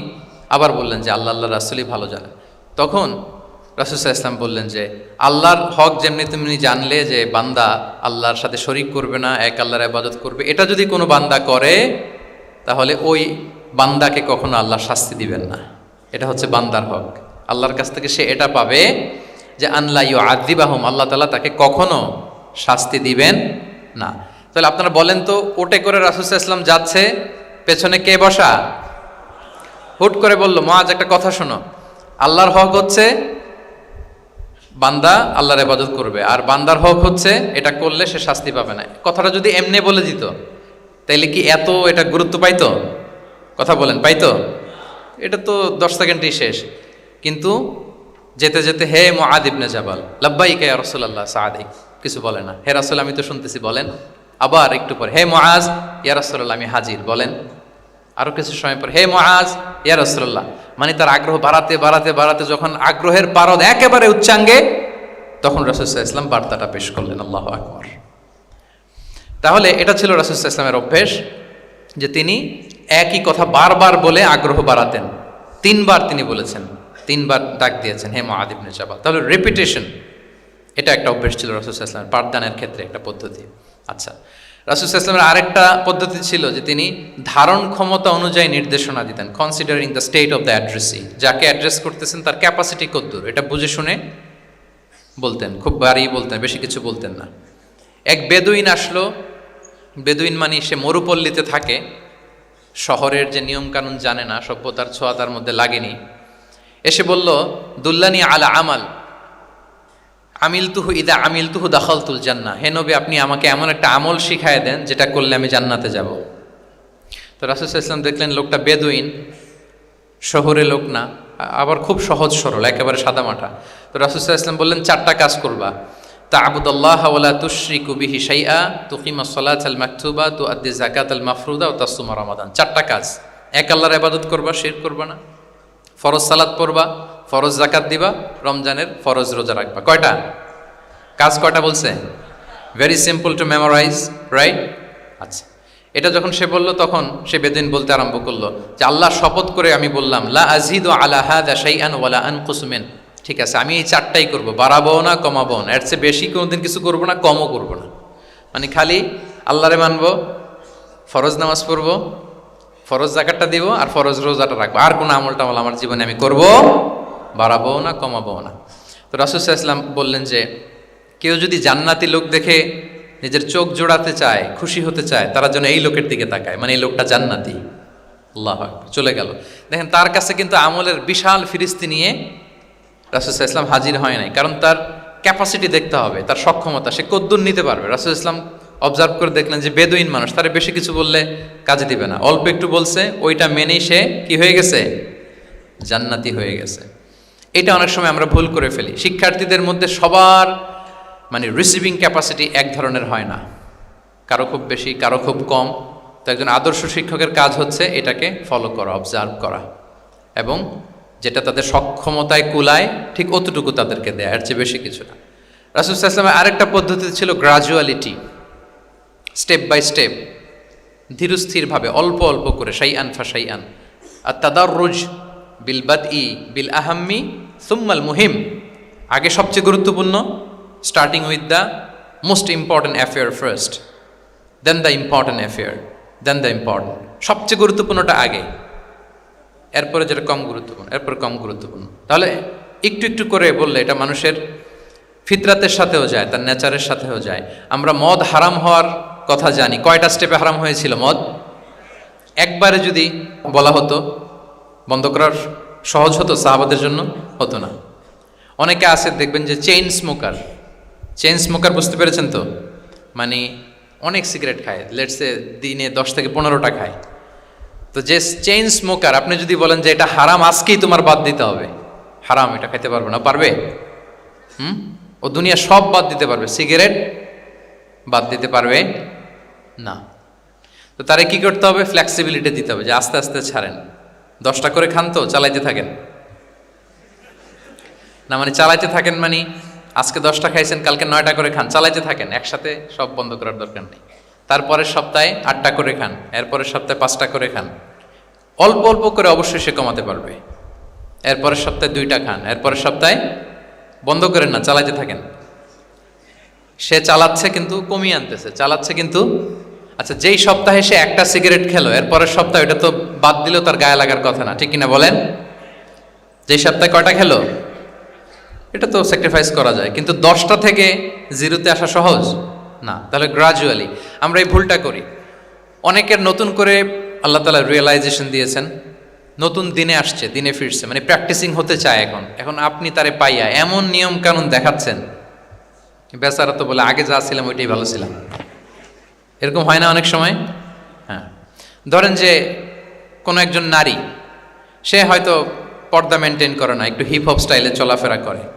তো সে ভাবলো যে না, আমি তো অনেক ভুল করে ফেলছি, আমি সংশোধন হব, আমি প্র্যাকটিসিং হতে চাই। তা এখন যখন সে আপনার কাছে আসছে নাসিহাত নেওয়ার জন্য, আপনি যদি বলেন যে তোমার এইট করতে হবে, বোরকা ঝুলাইতে হবে, হাত মোজা, পা মোজা, পারবে? এ বলবে আগে যা ছিলাম ভালোই ছিলাম। তাকে একটু একটু করে বোঝাতে হবে, মানে এই হেজাব এটা কেন, হ্যাঁ, কাভারিং আওরা এটা কেন, কেন এটা করতে, এটা বেনিফিটটা আগে বুঝালেন। যে Islam consider women as a queen, নারীকে ইসলাম কি হিসেবে কনসিডার করে? রানী হিসেবে। তো রানীর তো একটা ড্রেস কোড থাকবে, স্পেশাল পোশাক থাকবে, এগুলো বুঝাবেন। সে যাতে একটু নিজেকে গুছিয়ে চলে, শুরুর দিকে আপনি এই বার্তা দিতে পারেন যে একটু গুছিয়ে চলতে হবে। এরপর একটু শালীন পোশাকে যেন সে অভ্যস্ত হয়, এটা বললেন। সে যখন শালীন পোশাকে অভ্যস্ত, তারপরে হেজাবের ফজিলত বললেন, সে যেন হেজাব পরে। যখন সে হেজাব পরে, এরপরে তাকে নেকাবের কথা বললেন। এইভাবে আস্তে আস্তে তাকে বোঝাতে হবে, কিন্তু একবারে যদি সব চাপিয়ে দেন বলেন তো আওয়াজ করে সে কি ওটা রিসিভ করতে পারবে? কারণ এই যে গ্রাজুয়ালিটি আর তাদাররুজ, এই সিস্টেমটা আপনি ভায়োলেট করেছেন, করেন নাই। মুআদ ইবনে জাবাল রাদিয়াল্লাহু তাআলা আনহুকে আল্লাহ রাসূল সাল্লাল্লাহু আলাইহি ওয়াসাল্লাম তিনি ইয়ামানের গভর্নর করে পাঠিয়েছেন, ইয়ামানের গভর্নর। তো পাঠানোর আগে he was explaining a teaching guideline to his fellow সাহাবা। ওনাকে শিখাইতেছেন, তুমি যে যাবা মুআল্লিম হিসেবে, গভর্নর হিসেবে, কিভাবে দাওয়াতটা দিবে আগে শোনো। তিনি মুআদ ইবনে জাবালকে বললেন, ইন্নাকা তা'তি কওমান মিন আহলিল কিতাব, হে মুআজ জেনে রাখো এমন একটা এলাকায় তোমাকে পাঠাচ্ছি, তারা কিন্তু আহলে কিতাব, মানে তারা হচ্ছে Jewish and Christian community, they are not Muslim, তারা কিন্তু ইহুদি খ্রিস্টান ওখানে। সো তুমি কিভাবে দাওয়াত দিবা? ফাদউহুম ইলা শাহাদাতি আন লা ইলাহা ইল্লাল্লাহ আন্না মুহাম্মাদুর রাসূলুল্লাহ। প্রথমে তাওহীদের দাওয়াত দিবা। আওয়াজ করে বলেন, প্রথমে দাওয়াত হবে কিসের? তাওহীদের। ফা ইনহুম আতাউ লিযালিক, বাক্যটা খেয়াল করেন, যখন তারা এটা মেনে নেবে, এটাতে অভ্যস্ত, তারপর তুমি দাওয়াত দিবা যে আল্লাহ প্রতিদিন 5 ওয়াক্ত সালাত ফরজ করেছেন। কয় ওয়াক্ত? 5 ওয়াক্ত সালাত। আচ্ছা, ফা ইনহুম আতাউ লিযালিক, যখন তারা 5 ওয়াক্তে সালাতে অভ্যস্ত হবে, তখন বলবা যে আল্লাহ তাআলা ধনীদের উপর যাকাত ফরজ করেছেন। ফা ইনহুম আতাউ লিযালিক, যখন ওইটা মানবে, এরপরে বলবা রমজানের রোজা ফরজ করেছেন। সুবহানাল্লাহ, সুবহানাল্লাহ, আল্লাহু আকবার। তাহলে ধাপে ধাপে দেখেন, এই যে টিচিং গাইডলাইন তিনি দিচ্ছেন ওনার ফেলো সাহাবাকে, ফেলো ক্যাম্পেনিয়নকে, যে তুমি ইয়ামানে যে একবারে সব বিধান তুমি যা জানো, মনে করো না যে সবাই ওইটা মানবে। তারা জুইশ, তারা ক্রিশ্চিয়ান, একটু একটু করে তাদেরকে দাওয়াত দিতে হবে। তাহলে গ্রাজুয়ালিটি, পাঠদান পদ্ধতির একটা অন্যতম বিষয় হচ্ছে কি গ্রাজুয়ালিটি, মানে ধাপে ধাপে ধীরে ধীরে অল্প অল্প করে বোঝান। আচ্ছা, রাসূল সাল্লাল্লাহু আলাইহি ওয়াসাল্লাম মাঝে মাঝে কোনো কথার গুরুত্ব বোঝানোর জন্য শপথ করতেন, drawing attention by making oath, শপথ করে কথার গুরুত্ব বোঝাতেন। তিনি বলতেন, ওয়াল্লাহি ইন্নী লা আস্তাগফিরুল্লাহ ওয়া আতুবু ইলাইহি ফিল ইয়াউমি আকসারা মিন ৭০ মাররা। আল্লাহর শপথ, আমি নবী প্রতিদিন ৭০ বারেরও বেশি তওবা ইস্তেগফার করি। কয় বারেরও বেশি? ৭০ বার। এই কথাটার তাওবা ইস্তেগফারের গুরুত্ব বোঝাতে যেয়ে তিনি শুরুতে বলেছেন ওয়াল্লাহি, আল্লাহর শপথ। এরকম অনেক হাদিসে পাওয়া যায়, তিনি বলেছেন ওয়াল্লাযী নাফসু মুহাম্মাদিন বিয়াদিহি, ওই সত্তার শপথ যার হাতে মুহাম্মাদের আত্মা। আবার মাঝে মাঝে বলেছেন ওয়াল্লাযী নাফসি বিয়াদিহি, ওই সত্তার শপথ যার হাতে আমার আত্মা। এভাবে বলে তিনি কথা শুরু করেছেন। যখন তিনি এরকম শপথ করতেন, তখন কথার গুরুত্ব বোঝা যেত। কি বোঝা যেত? গুরুত্ব বোঝা যেত। তাহলে শপথ করে মাঝে মাঝে তিনি জিনিস বোঝাতেন। আচ্ছা, আমরা আমাদের বিভিন্ন প্রেজেন্টেশন বা লেকচার বোঝানোর জন্য অনেক মিনস ইউজ করি না? আল ওয়াসাইল তালিমিয়া, এটাও কিন্তু রাসূল সাল্লাল্লাহু আলাইহি ওয়াসাল্লাম করতেন। আমরা কি করি আমি তো জানি না, আপনাদের আইএসসিতে ক্লাসরুমগুলো কেমন? নিশ্চয়ই সেখানে বোর্ড আছে। কি আছে? হোয়াইট বোর্ড নাকি নাকি ডিজিটাল বোর্ড? আচ্ছা, ডিজিটাল বোর্ডে যাননি আপনারা, আস্তে আস্তে যাবেন। হোয়াইট বোর্ডে তো আছেন। হোয়াইট বোর্ডে কি দিয়ে লেখা হয়? মার্কার। আচ্ছা, প্রেজেন্টেশন স্লাইড মাঝে মাঝে ইউজ করেন না? বা টিচার করে কি না? তো সেটা কিভাবে করে? মাইক্রো প্রজেক্টর দিয়ে করে। এগুলো হচ্ছে আল ওয়াসাইল তালিমিয়া। তো রাসূল সাল্লাল্লাহু আলাইহি ওয়াসাল্লামের সময় তো এই স্লাইডও ছিল না, ডিজিটাল বোর্ডও ছিল না, হোয়াইট বোর্ডও ছিল না, হ্যাঁ, মার্কার ছিল না, ওইরকম কিছু ছিল না। তো উনি কি ইউজ করতেন? উনিও চমৎকার চমৎকার কিছু মাধ্যম ইউজ করতেন, আপনারা শুনলে অবাক হবেন। আপনাদের মনোযোগ আছে তো সবার, না? আচ্ছা, আমরা দেখি যে উনি কি ইউজ করতেন। উনি অনেক ধরনের ভিজুয়াল ডেমনস্ট্রেশন করতেন। ভিজুয়াল ডেমনস্ট্রেশন মানে যেটা আপনি চোখ দিয়ে দেখে শিখে ফেলবেন, বুঝে যাবেন। Visual demonstration. Physical gesture use করে এটা করতেন। ফিজিক্যাল জেস্চার, অঙ্গভঙ্গি, বাংলা কি বলে? অঙ্গভঙ্গি। রাসূল সাল্লাল্লাহু আলাইহি ওয়াসাল্লাম, এটাতে তো আর কিছু আধুনিক বিজ্ঞান, আইটি তো লাগতেছে না। কি বলেন? আমার হাত পা দিয়ে আমি একটা কিছু বোঝাচ্ছি। তো রাসূল সাল্লাল্লাহু আলাইহি ওয়াসাল্লাম কিন্তু এটা করতেন। একবার তিনি ইয়াতিমের রক্ষণাবেক্ষণ যারা করে তাদের মর্যাদা কত, ফজিলত কত, এটা বোঝাতে যে একবার তিনি বলতেছেন, আনা ওয়া কাফিলুল ইয়াতিমি ফিল জান্নাতি কাহাতাইন, আমি এবং এতিমের রক্ষণাবেক্ষণকারী জান্নাতে ঠিক এইভাবে থাকবো। এইভাবে থাকবো মানে খুব কাছাকাছি থাকবো। He will be my neighbour, very close neighbour. এবং বোঝাতে যে এই যে উস্তা আর সাব্বাবা, দুই আঙ্গুল এভাবে, এই আঙ্গুল থেকে এই আঙ্গুলের দূরত্ব কতটুকু? 1 মাইল নাকি কত? একেবারে কাছে। এই আঙ্গুল থেকে অ্যাঙ্গুলটিতে তেমন কোনো দূরত্বই নাই, মানে খুব কাছে। এটা দিয়ে তিনি বুঝালেন আমি এবং এতিমের রক্ষণাবেক্ষণকারী ঠিক এভাবে থাকবো যেভাবে এই দুটো আঙ্গুল কাছাকাছি। আল্লাহু আকবার। তাহলে এই যে ফিজিক্যাল জেস্টার ইউজ করলেন কিনা, অঙ্গভঙ্গি, এটাকে বলে ভিজুয়াল ডেমনস্ট্রেশন। কি বলে? Visual demonstration. এবং রিসার্চাররা বলতেছেন যে approximately 80% of human learning comes through the visual demonstration. মানে আইজ দিয়ে, চোখ দিয়ে আমরা আমাদের শেখার 80% শিখে ফেলি। আমাদের শিখনের অলমোস্ট 80% আমরা দেখে দেখে শিখি। তাহলে রাসূল সাল্লাল্লাহু আলাইহি ওয়াসাল্লাম ভিজুয়াল ডেমনস্ট্রেশন করলেন, আনা ওয়া কাফিলুল ইয়াতীমি ফিল জান্নাতি কাহাতাইন। আচ্ছা, আরও দেখি হাদিসে এরকম আরও পাওয়া যায়। আমরা যে মুমিনরা ভাই ভাই, বিভিন্ন হাদিসে বিভিন্ন টেক্সটে রাসূল সাল্লাল্লাহু আলাইহি ওয়াসাল্লাম বলেছেন। এটা ইসলামের একটা খুব মৌলিক কথা, আমরা সবাই জানি না? আমরা সবাই কি এই অডিটোরিয়ামে আমরা যারা বসে আমরা সবাই কি? আল মুমিনু আখুল মুসলিম, একে অপরের ভাই। আমাদের মধ্যে আবার আরেকটা সমস্যা আছে, আমরা দেখা যায় যে প্রত্যেকে যেই দল করে ওই দলের এরা ভাই ভাই আর কি, এরকম। এই হাদিসের একটা নিজস্ব অর্থ বলয় আমরা করে নিয়েছি যে ভাই ভাই ঠিক আছে, বাট আমি এই দলের, সো আমরা ভাই ভাই। আচ্ছা, ওরা ওই দল, তো ওরা কি নিজেরা নিজেরা আসলে কি এই ভাই ভাই নাকি? না, যারাই কালেমা শাহাদাতে বিশ্বাসী, যারা আমাদের কেবলাকে কেবলা মানে, যারা ঈমান এনেছে, তারা সবাই আমরা কি ভাই ভাই। এই যে আমাদের ভ্রাতৃত্বের বন্ধনটা যে খুব অটুট এবং মজবুত সুদৃঢ়, এটা বোঝানোর জন্য রাসূল ইসলাম একবার বললেন, আল মুমিনু লিল মুমিনি কাল বুনিয়ান। মুমিন যে ভাই ভাই, এই ভ্রাতৃত্বের বন্ধন হচ্ছে সুদৃঢ় প্রাচীরের মতো। ইয়াশুদ্দু বা'দুহু বা'দা, ওয়ান সাইড স্ট্রেংথেনিং দ্য আদার।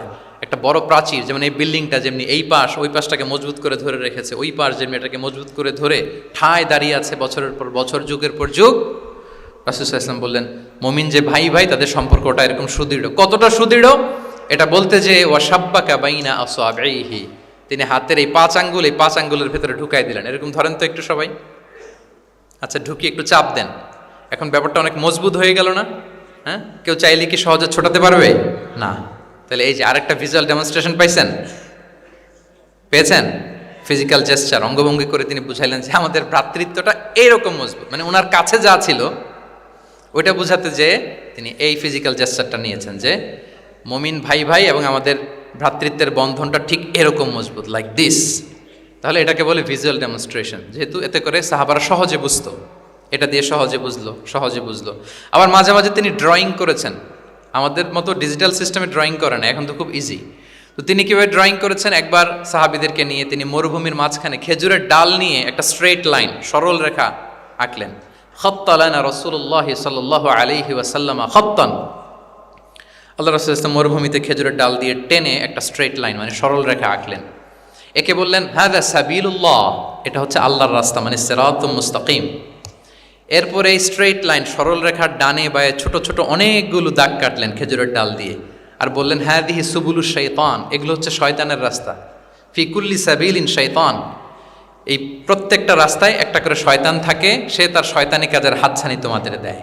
তাহলে খেজুরের ডাল দিয়ে একটা স্ট্রেট লাইন সরল রেখা করে বললেন এটা সিরাতুম মুস্তাকিম, আর ডানে বায়ে ছোট ছোট দাগ কেটে বললেন এগুলো হচ্ছে সাবিলুশ শয়তান। ওই পথে, শয়তানের হাতছানি দেয়া পথে কভু যাওয়া যাবে, বরং সিরাতুল মুস্তাকিমে থাকা লাগবে। তাহলে এই যে ভিজুয়াল ডেমনস্ট্রেশন ব্যাপারটা ক্লিয়ার হয়েছে না? কাফিলুল ইয়াতীমি কাহাতাইন শাব্বাকা বাইনা আসাবিহি খাত্তা লানা রাসূল সাল্লাল্লাহু আলাইহি ওয়াসাল্লাম খাত্তা।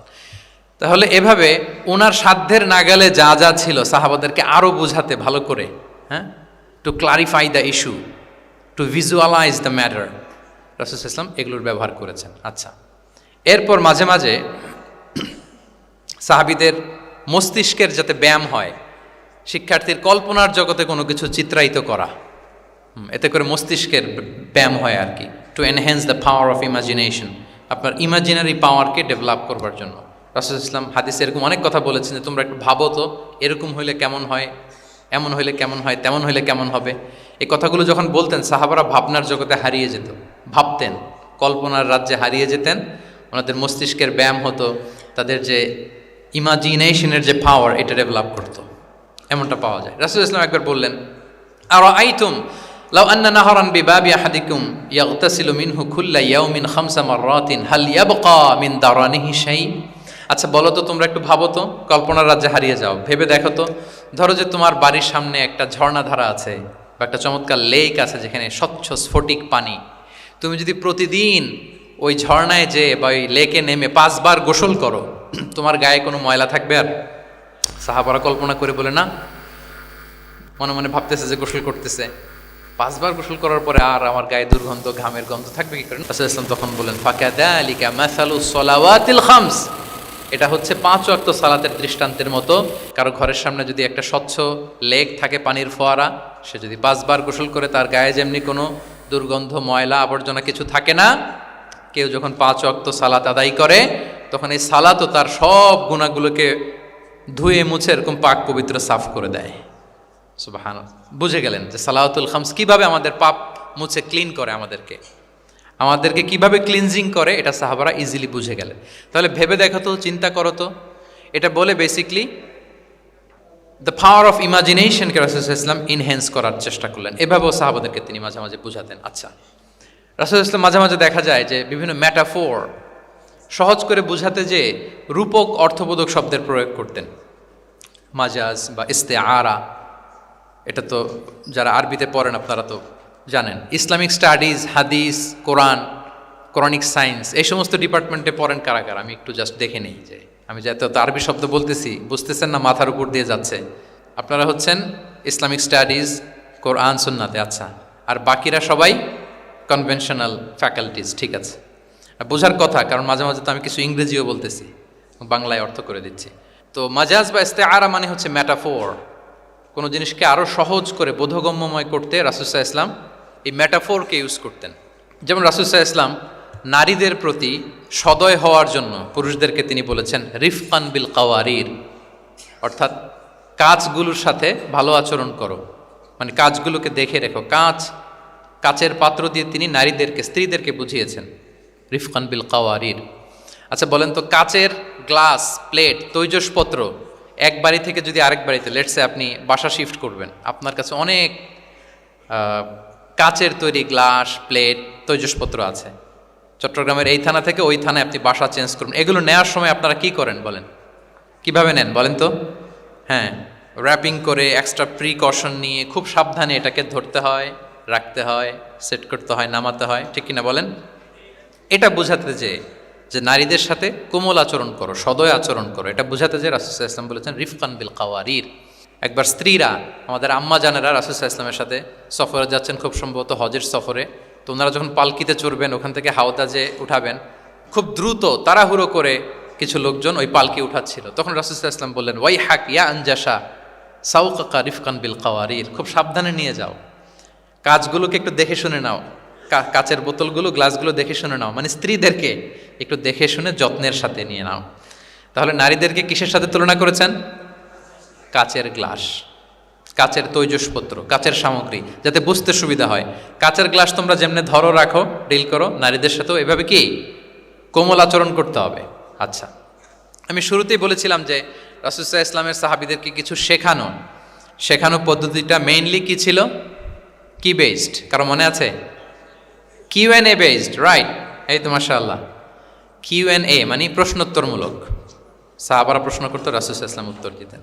কারণ কোরআনেও আমাদেরকে উৎসাহিত করা হয়েছে, ফাসআলু আহলা যিকরি ইন কুনতুম লা তা'লামুন, যদি না জানো তাহলে আহলু যিকির বা আহলুল ইলমকে জিজ্ঞেস করে জেনে নাও। এবং রাসূলুল্লাহ সাল্লাল্লাহু আলাইহি ওয়াসাল্লাম বলেছেন, ফা ইন্নামা শিফাউল আইয়ি আস-সুআলু, অজ্ঞতার চিকিৎসা হচ্ছে প্রশ্ন করা। আপনি জানেন না তো আপনার কাজ কি করবেন? প্রশ্ন করবেন। আপনার টিচারকে প্রশ্ন করবেন, আপনার শায়েখকে কোশ্চেন করবেন, রিসার্চারকে আপনি বারবার কোশ্চেন করতে হয়। প্রশ্ন মানে তাকে জর্জরিত করতে, যত কোশ্চেন করবেন তত আপনি শিখতে পারবেন, রাসূলুল্লাহ সাল্লাল্লাহু আলাইহি ওয়াসাল্লাম এই পদ্ধতিটা সবচেয়ে বেশি অবলম্বন করতেন। কিছু নমুনা তো আমরা ইতিমধ্যে দেখেছি। আমরা আরও ভিতরে ঢুকি। রাসূলুল্লাহ সাল্লাল্লাহু আলাইহি ওয়াসাল্লাম মাঝে মাঝে সাহাবাদেরকে প্রশ্ন করতেন, drawing attention of the listener by throwing question, প্রশ্ন ছুড়ে দেওয়ার মাধ্যমে ওনাদের মনোযোগ আছে না নাই এটা দেখতেন। এই যে মাঝে মাঝে আমি আপনাদেরকে জিজ্ঞেস করলে দেখা যায় যে আমি বুঝতে পারি যে আপনারা আমার সাথে আছেন না নাই, আপনাদের মনোযোগ আছে তো? আচ্ছা, ঠিক আছে, প্রশ্ন করবো একটু পরে, পুরো আলোচনা শেষে দিয়ে একটা প্রশ্ন করবো, দেখি কে কতটুকু মনে রাখতে পারলেন। তো রাসূলুল্লাহ সাল্লাল্লাহু আলাইহি ওয়াসাল্লাম একবার প্রশ্ন করলেন সাহাবাদেরকে, তাদের অ্যাটেনশন যাতে গ্রো করে। তিনি বললেন যে ইন্না মিনা শাজারি শাজারাতান লা ইয়াসকুতু ওয়ারাকুহা মাসালুহা ইন্নাহা মাসালুল মুসলিম হাদ্দিসুনি মা হিয়া। তিনি সাহাবাদেরকে বললেন, সাহাবারা, এক ধরনের গাছ আছে যে গাছের পাতা কখনো ঝরে না। কি কখনো ঝরে না? আচ্ছা, এর দৃষ্টান্ত হচ্ছে মুসলিমের দৃষ্টান্তের মতো। হাদ্দিসুনি মাহিয়া, বলো তো এটা কোন গাছ? যখন বলছে কোন গাছ, সাহাবারা চলে গেছে অনেক দূরে। তারা মনে মনে ভাবছে সহজ হলে তো আর জিজ্ঞেস করবে না, নিশ্চয়ই আনকমন কোনো গাছ। এবার ভাবতেছে দেখি তো খাইবারে গেছিলাম, খাইবারের আশেপাশে কি গাছ আছে। ওই যে তাবুকে ঘুরে আসলাম, তাবুকের পথিমধ্যে ক্যাকটাস, গুলমলতা, আরবের কি কি গাছ। ঘুরতে ঘুরতে সবাই দেখেছে না ওগুলোর তো পাতা ঝরে। খুঁজতে খুঁজতে সারা দুনিয়া খুঁজে ফেলতেছে সাহাবারা, কিন্তু ওনাদের নিজেদের জাতীয় গাছ যেটা, ঘরের পিছনে যে গাছের সারি সারি, যেই গাছের ফল খেয়ে ওনারা জীবন ধারণ করেন, যেটা ওনাদের সমাজ, রীতি, ঐতিহ্য, ট্র্যাডিশনের সাথে জড়িত, ওই গাছের নামে ভুলে গেছে, ওইটা মনে করতে পারতেছে। সবাই দূরে চলে গেছে। হাদিসে এসেছে ফাওয়াকা আন্না সুফি সাজারিল বাওয়াদি, দূর দূরান্তের গাছ নিয়ে ভাবতেছে, ভেবে ভেবে হয়রান, কেউ বলতে পারে না। তখন বাধ্য হয়ে রাসূল সাল্লাল্লাহু আলাইহি ওয়াসাল্লামকে বলল, ইয়া রাসূলুল্লাহ, আপনি একটু আমাদেরকে বলে দেন যে ইয়া রাসূলুল্লাহ হাদ্দিস না মাহিয়া, এটা কোন গাছ? তখন রাসূল সাল্লাল্লাহু আলাইহি ওয়াসাল্লাম বললেন, ইন্নাহা নাখলা, খেজুর গাছ। খেজুর গাছের পাতা পড়ে না, ডাল টেনেও ছিঁড়া যায় না, খুব কষ্ট। তো এটার দৃষ্টান্ত মুসলিমের দৃষ্টান্তের ন্যায়। তাহলে কোনো সাহাবারা পারলেন না। পরবর্তীতে হাদিসের যিনি বর্ণনাকারী আব্দুল্লাহ ইবনে ওমর তখন ছোট ছিলেন। বাড়িতে যাওয়ার পথে ওমর রাদিয়াল্লাহু তাআলা আনহুকে বলতেছেন যে বাবা, আব্বা, এটা যে খেজুর গাছ আমার কিন্তু মাথায় আসছিল। তোমারে ফারুক বলেন, বলো কি, তোমার মাথায় আসছিল, তুমি বললে না কেন? উনি বলে নাই কারণ সিনিয়র সাহাবারা পারতেছে না, বাপ চাচারা কেউ পারে না, আমি ছোট মানুষ বইলে আবার কোন বিপদে পড়ি, বিনয়ী মানুষ, উনি আর বলেন নাই, লাজুকতাও কাজ করতেছিল। তোমারে ফারুক বললেন, যদি আজকে তুমি এটার উত্তর নবীর সামনে দিতে পারতা, আমার বুকটা এত বড় হয়ে যেত নবীর সামনে। মানে লাল ওট, লাল কপাল বিশিষ্ট উট পেলে আরবরা যত খুশি হয়, আজকে আমি তার চেয়েও বেশি খুশি হয়ে যেতাম। তাহলে ওমরে ফারুক রাদিয়াল্লাহু তাআলা আনহু, ওনার ছেলে আব্দুল্লাহ ইবনে ওমর, উনি এটার উত্তর ধরতে পারছেন, কিন্তু উনি বলেন নাই। তাহলে দেখেন রাসূল সাল্লাল্লাহু আলাইহি ওয়াসাল্লাম এরকম কোশ্চেন করতেন, কোশ্চেন করে তারপরে উত্তরটা বলতেন, এতে আর মানুষ ভুলে না। বাংলা একটা কথা আছে যে শিখেছ কোথায়, ঠেকেছি যেথায়। জিজ্ঞেস করছে, পারি না, মনে আসে না, হঠাৎ করে যখন উত্তরটা বলে, এইটা যেরকম মনে থাকে আজীবন, অন্য কিছু থাকবে না। একটু যদি ঠেকে ঠেকে পারতেছি না, বুঝতেছি না, এরপর যখন বুঝাই দেওয়া হয়, ভালো করে শিখে নেই, এইটা আজীবন মনে থাকে ব্রেনে। এই পদ্ধতিটা রাসূল সাল্লাল্লাহু আলাইহি ওয়াসাল্লাম অবলম্বন করতেন। প্রশ্ন করে অপারক করে দিতেন, কেউ পারে না, এরপর রাসূল সাল্লাল্লাহু আলাইহি ওয়াসাল্লাম বুঝিয়ে বলতেন, সবার একেবারে ব্রেনের মধ্যে, মস্তিষ্কে এটা গেঁথে দিত। তাহলে প্রশ্ন ছুটতেন। আচ্ছা, এরকম অনেক হাদিস আপনারা পাবেন রাসূল সাল্লাল্লাহু আলাইহি ওয়াসাল্লাম প্রশ্ন করে তারপরে উত্তর দিয়েছেন। আতাদরুনা মাল গীবা, তোমরা কি জানো গীবত কি? সাহাবারা বলে, আল্লাহ আল্লাহ রাসূল ভালো জানেন। যিকরাকা আখাকা বিমা ইয়াকরা, বলে দিলেন। আতাদরুনা মানিল মুফলিস, তোমরা কি জানো মুফলিসকে? এইভাবে প্রশ্ন করতে করতে সাহাবাদেরকে শিখাতেন। আচ্ছা, আল্লাহ রাসূল সাল্লাল্লাহু আলাইহি ওয়াসাল্লামের আরেকটা অভ্যেস ছিল প্রশ্নের পিঠে প্রশ্ন ছুড়ে দেওয়া। মানে কোনো সাহাবী যদি প্রশ্ন করতো, রাসূল সাল্লাল্লাহু আলাইহি ওয়াসাল্লাম তো উত্তর দিয়ে জানিয়ে দিতেন। মাঝে মাঝে জানিয়ে না দিয়ে প্রশ্নের পিঠে আবার উনি কি করতেন? প্রশ্ন ছুড়ে দিতেন। এটাও পাওয়া যায়। আচ্ছা, এক সাহাবী এসে বলল, ইয়া রাসূলুল্লাহ মাতা সাআ, হে নবী, কিয়ামত কখন হবে? রাসূল সাল্লাল্লাহু আলাইহি ওয়াসাল্লাম কখন হবে উত্তর না দিয়ে প্রশ্ন করলেন, ওয়া মাযা আ'দাততা লাহা, কিয়ামতের তোমার কি প্রিপারেশন, আগে ওইটা বলো। কিয়ামত কবে হবে জানার জন্য এত ব্যতিব্যস্ত, আগে বলো হোয়াটস ইউর প্রিপারেশন ফর কিয়ামা, তোমার কি প্রস্তুতি? তাইলে আরেকটা প্রশ্ন। প্রশ্নের বিপরীতে উনি উত্তর না দিয়ে উনি আবার কি করলেন? সবাই বলুন তো, উনি আবার কি করলেন? উনি নিজে আবার প্রশ্ন করলেন। তুমি জিজ্ঞেস করলে কিয়ামত কবে, তুমি বলো কিয়ামতের প্রিপারেশন কি নিছো বলো। তো সে বলে যে লা শাই ইয়া রাসূলুল্লাহ, আমার কোনো প্রিপারেশন নাই, ইল্লা আন্নী উহিব্বুল্লাহ ওয়া রাসূলাহ, শুধু একটা জিনিসই আছে যে আমি আল্লাহ এবং আল্লাহর রাসূলকে ভালোবাসি। রাসূল সাল্লাল্লাহু আলাইহি ওয়াসাল্লাম বললেন, আনতা মা আমান আহবাবতা, তুমি যাদেরকে ভালোবাসো তাদের সাথেই জান্নাতে থাকবে। আল্লাহ আল্লাহ রাসূলকে ভালোবাসো, তাদের সাথে তুমি কই থাকবে? জান্নাতে থাকবে। তাহলে প্রশ্নের পিঠে প্রশ্ন ছুড়ে দেওয়া।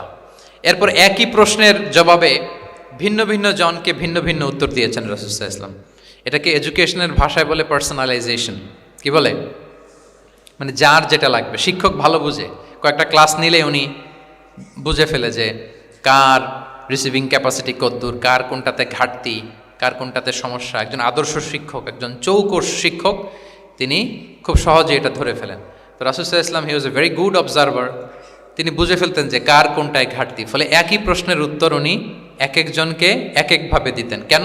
Based on the need of the addressee, যার যেটা দরকার ওইটার উপর গুরুত্ব আরোপ করে, যার যেটাতে ঘাটতি আছে সেটাতে গুরুত্ব আরোপ করে তিনি এক একজনকে কি করতেন? এক এক রকম উত্তর। অনেক সাহাবারা এরকম প্রশ্ন করেছেন যে আইয়ুল আমালি আফদাল ইয়া রাসূলুল্লাহ, সবচেয়ে শ্রেষ্ঠ আমল কোনটা? তিনি এক একজনকে এক একটা বলেছেন। কখনো বলেছেন যে আল্লাহর উপর ঈমান আনা, আল ঈমানু বিল্লাহি ওয়াহদা।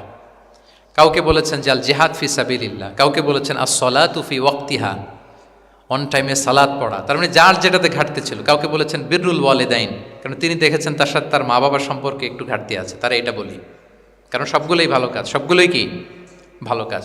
তাহলে যার যেটাতে ঘাটতি আছে সেটাতে গুরুত্ব আরোপ করে, এটা রাসূল সাল্লাল্লাহু আলাইহি ওয়াসাল্লাম করেছেন। মাঝে মাঝে রাসূল সাল্লাল্লাহু আলাইহি ওয়াসাল্লাম সাহাবীদেরকে মানে শিক্ষার্থীদেরকে উত্তর জানার জন্য ব্যাপকভাবে আগ্রহী করে তুলতেন। হ্যাঁ, এটাকে আরবিতে বলে তাশবিকুস সামিঈন ইলা মা'রিফাতিল জাওয়াব, উত্তর শোনানোর জন্য আগ্রহী করে তোলা। সেক্ষেত্রে মাঝে মাঝে তিনি একটা দুটো শব্দ ইউজ করতেন। কিরকম? যেমন আওয়ালা আদুল্লুকুম অথবা আলা উখবিরুকুম, আমি কি তোমাদের বলবো না? এটা বললে সাহাবারা বলতেন বলেন বলেন ইয়া রাসূলুল্লাহ, অবশ্যই বলবেন, বালা ইয়া রাসূলুল্লাহ। আওয়ালা উখবিরুকুম, আমি কি তোমাদের জানিয়ে দিব না? সাহাবারা বলতেন ইয়া রাসূলুল্লাহ, অবশ্যই আপনি আমাদের জানিয়ে দিবেন। যেমন তিনি বললেন যে কেউ জান্নাতে যাবে না মুমিন হওয়া ছাড়া, কেউ ইমানদার হতে পারবে না যতক্ষণ না একে অপরকে তোমরা ভালো না বাসো। তাহলে তো এটা গুরুত্বপূর্ণ বিষয়, একে অপরকে ভালো না বাসলে নাকি মুমিনই হওয়া যাবে না, আর মুমিন না হলে তো জান্নাতেই যাওয়া যাবে না। তখন রাসূল সাল্লাল্লাহু আলাইহি ওয়াসাল্লাম বললেন আওয়ালা আদুল্লুকুম আলা শাইইন ইযা ফাআলতুমুহু তাহাবাবতুম, আমি কি তোমাদেরকে বলবো না এমন একটা আমলের কথা যেটা করলে তোমাদের পারস্পরিক হৃদ্যতা বাড়বে, ভালোবাসা বাড়বে?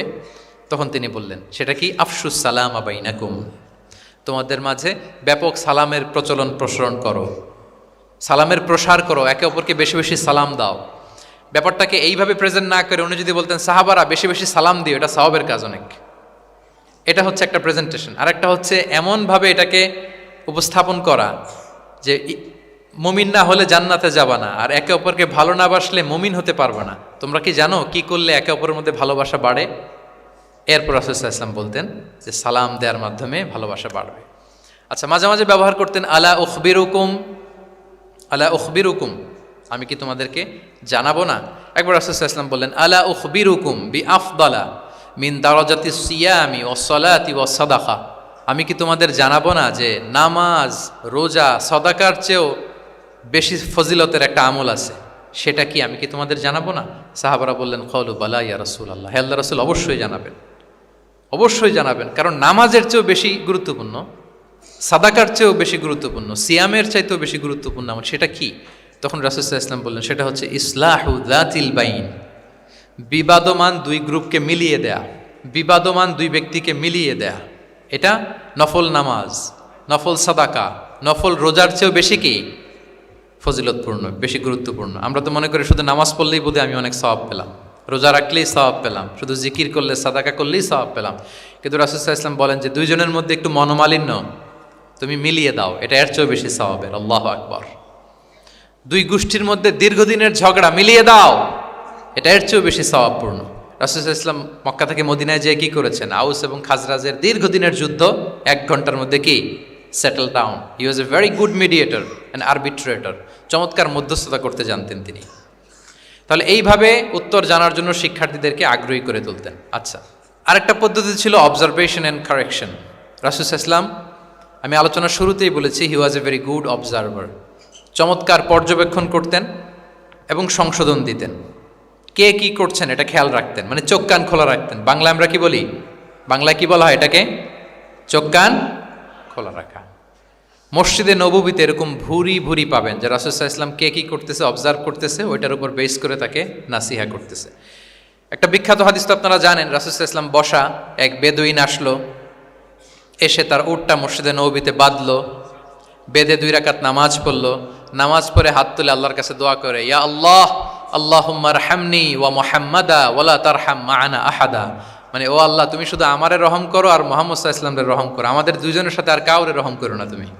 বেদুইন তো কি, বেদুইন মরুপল্লীতে বসবাস। আদাবুদ দোয়া, দ্য এটিকেটস অফ দোয়া, দোয়ার যে একটা আদব আছে, অন্যের জন্য দোয়া করলে যেটা নিজের লাভ, এগুলো তো জানে না। আল্লাহ তুমি আমারে মাফ করো, মুহাম্মদ সাল্লাল্লাহু আলাইহি ওয়াসাল্লামের মাফ করো, আমাদের ছাড়া আর কাউরে মাফ করো না, কাউরে রহম করো না। এটা রাসূল সাল্লাল্লাহু আলাইহি ওয়াসাল্লাম দূর থেকে বসে বসে অবজার্ভ করছেন আর বললেন, হায় রে, লোকটা একটা প্রশস্ত জিনিসকে সংকীর্ণ বানায় ফেললো। গোটা বিশ্বের সবাইকে যদি আল্লাহ ক্ষমা করে, রহম করে, আল্লাহর রহমের দরিয়ায় কোনো ঘাটতি হবে বলেন তো? হবে? একটা প্রশস্ত বিষয়কে সে সংকীর্ণ করে ফেললো। এরপর কতটা সে বেদুইন কি প্রকৃতির ছিল দেখেন, দোয়া টোয়া শেষে মসজিদে নবীর মাঝখানে বসে পেশাব করা আরম্ভ করছে। বিখ্যাত হাদিস জানেন, সবাই মারতে গেল, রাসূল ইসলাম থামালেন, বললেন পানি ঢেলে দাও, আর তাকে ডেকে বললেন দেখো তুমি যে এখানে এই কাজটা করলা, প্রস্রাব করলা, এটা আমাদের এই মদিনার কমিউনিটির এবাদতগাহ, এখানে এই কমিউনিটির লোকেরা নামাজ পড়ে, আল্লাহর জিকির করে, আল্লাহর কিতাব তেলাওয়াত করে, এটা কি ঠিক হলো তোমার? সে তো লজ্জায় অনুতপ্ত হয়ে কাচুমাচু। তাহলে এই যে অবজারভেশন করতেন এবং কারেকশন করতেন।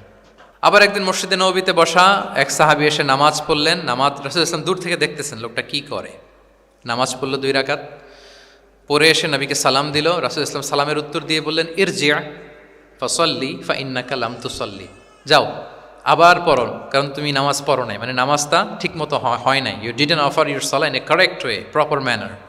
ওই সাহাবী যে আবার 2 রাকাত পরে আসলেন, রাসূল ইসলাম একই কথা বললেন ইরজি' সল্লি ফাইন্নাকা লাম তুসাল্লি, হয়নি নামাজ, আবার পড়ো। আবার পরে আসলেন, আবারও একই কথা। এখন 3 বার পড়ার পরেও যখন হয় না, বেচারা ভাবলেন আবার যে বললে তো একই হবে, আমি তো এটাই জানি। তিনি বললেন মা উহসিনু গায়রাহ, ইয়া রাসূল এর চেয়ে ভালো আমি আর পারি না, ফাআল্লিমনি ইয়া রাসূলুল্লাহ, হে নবী আমাকে একটু শিখিয়ে দেন কিভাবে পড়ব। রাসূল সাল্লাল্লাহু আলাইহি ওয়াসাল্লাম বললেন যখন নামাজে দাঁড়াবে আল্লাহু আকবার বলে দাঁড়াবে, এরপর কোরআন থেকে যা সহজ লাগে পড়বে, তাড়াহুড়ো করবে না। কি করবে না? সবাই বলেন কি করবে না? নামাজে কোনো তাড়াহুড়ো নাই, no rushing in salah, no hastiness in salah. নামাজে আমরা খুব তাড়াহুড়ো করি, এটা নামাজের যে প্রাণ, সালাতের প্রাণকে, রূহকে নষ্ট করে দেয়। যখন রুকুতে যাবে স্ট্রেইট ফরওয়ার্ড রুকু করবে, হাত্তা তাতমা ইন্না রাকিআন। রাসূল সাল্লাল্লাহু আলাইহি ওয়াসাল্লামের রুকুর পিঠটা ছিল একেবারে স্ট্রেইট, এই টেবিলটা যেরকম স্ট্রেইট এরকম স্ট্রেইট।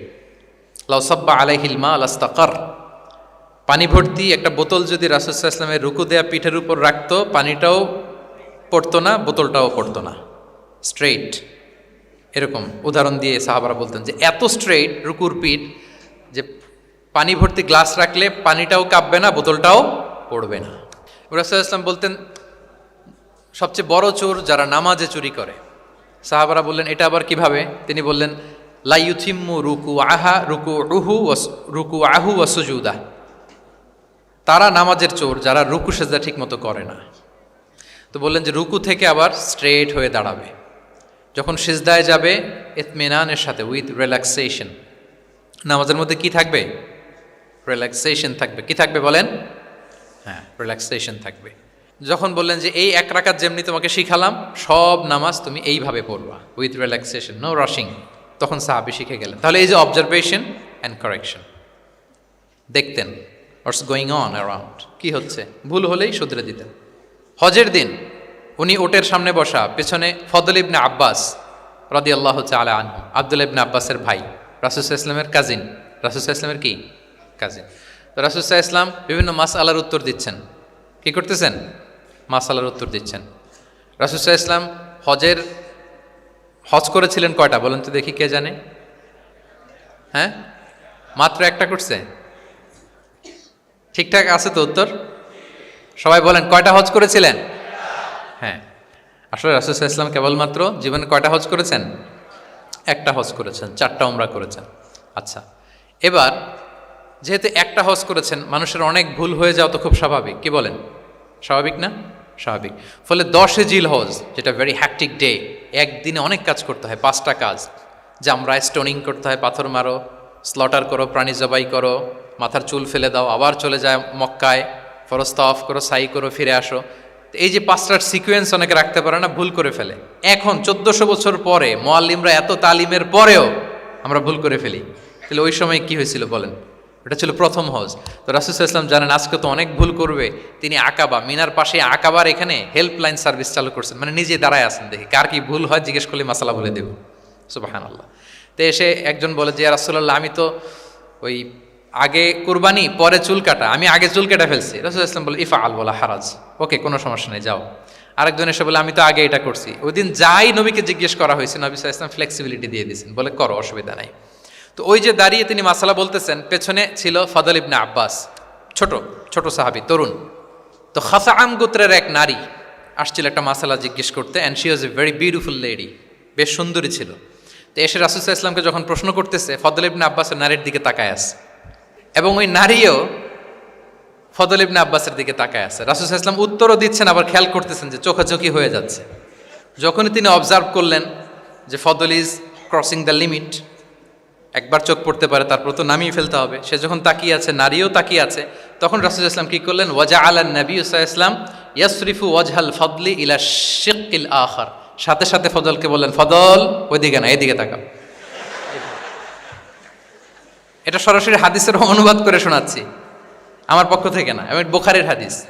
ফাজা আলা ইয়াসরিফু ওয়াজহাল ফদলি, ফদল ইবনে আব্বাসের চেহারাটা রাসূল ইসলাম ঘুরিয়ে ফেললেন যে ফদল ওইদিকে তাকানো যাবে না, এদিকে তাকাও। ফদল রাদিয়াল্লাহু তাআলা আনহু নিজেকে সামলে নিলেন। এই যে this is the point, observation.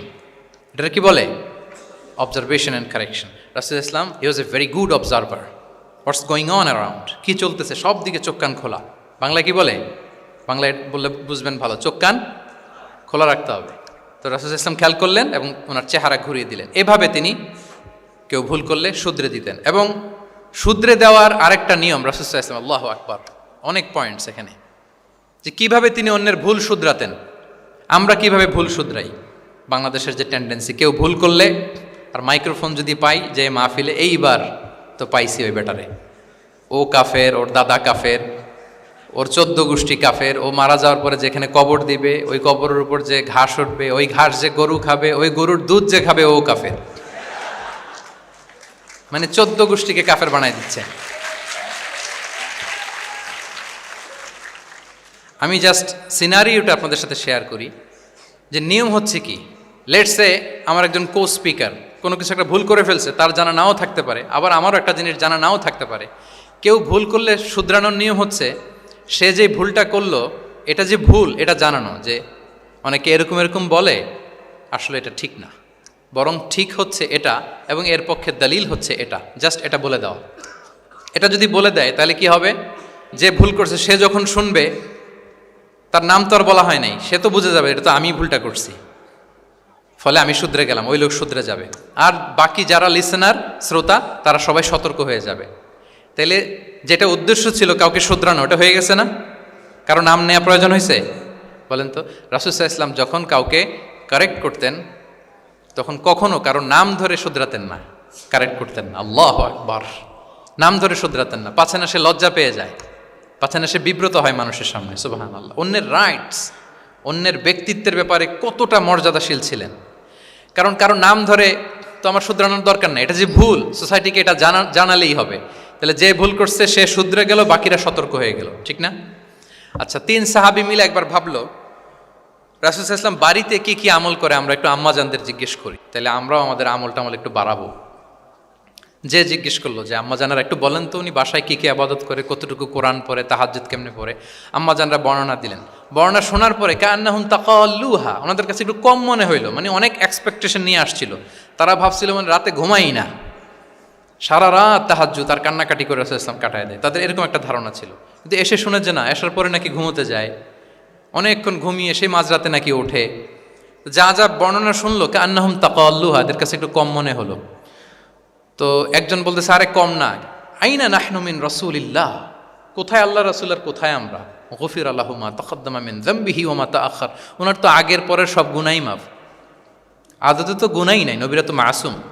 তো ওনার সাথে কি আমাদের তুলনা, আমাদের এত কম করলে হবে না, তো কি করতে হবে?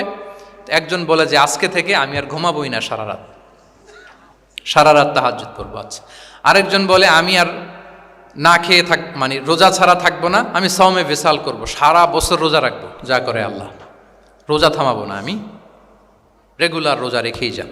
আচ্ছা, আরেকজন বলে আমি আর আমার স্ত্রীদের কাছেই যাব না, আমি সন্ন্যাসী জীবন নিয়ে নিলাম, আমি সন্ন্যাসী থাকবো, স্ত্রীদের সাথে মেলামেশাতে এই আমি যাব না, আমি এটা থেকে বিরত থাকবো। এই কথা যখন রাসূল সাল্লাল্লাহু আলাইহি ওয়াসাল্লামের কানে গেল, রাসূল সাল্লাল্লাহু আলাইহি ওয়াসাল্লাম রেগে গেলেন।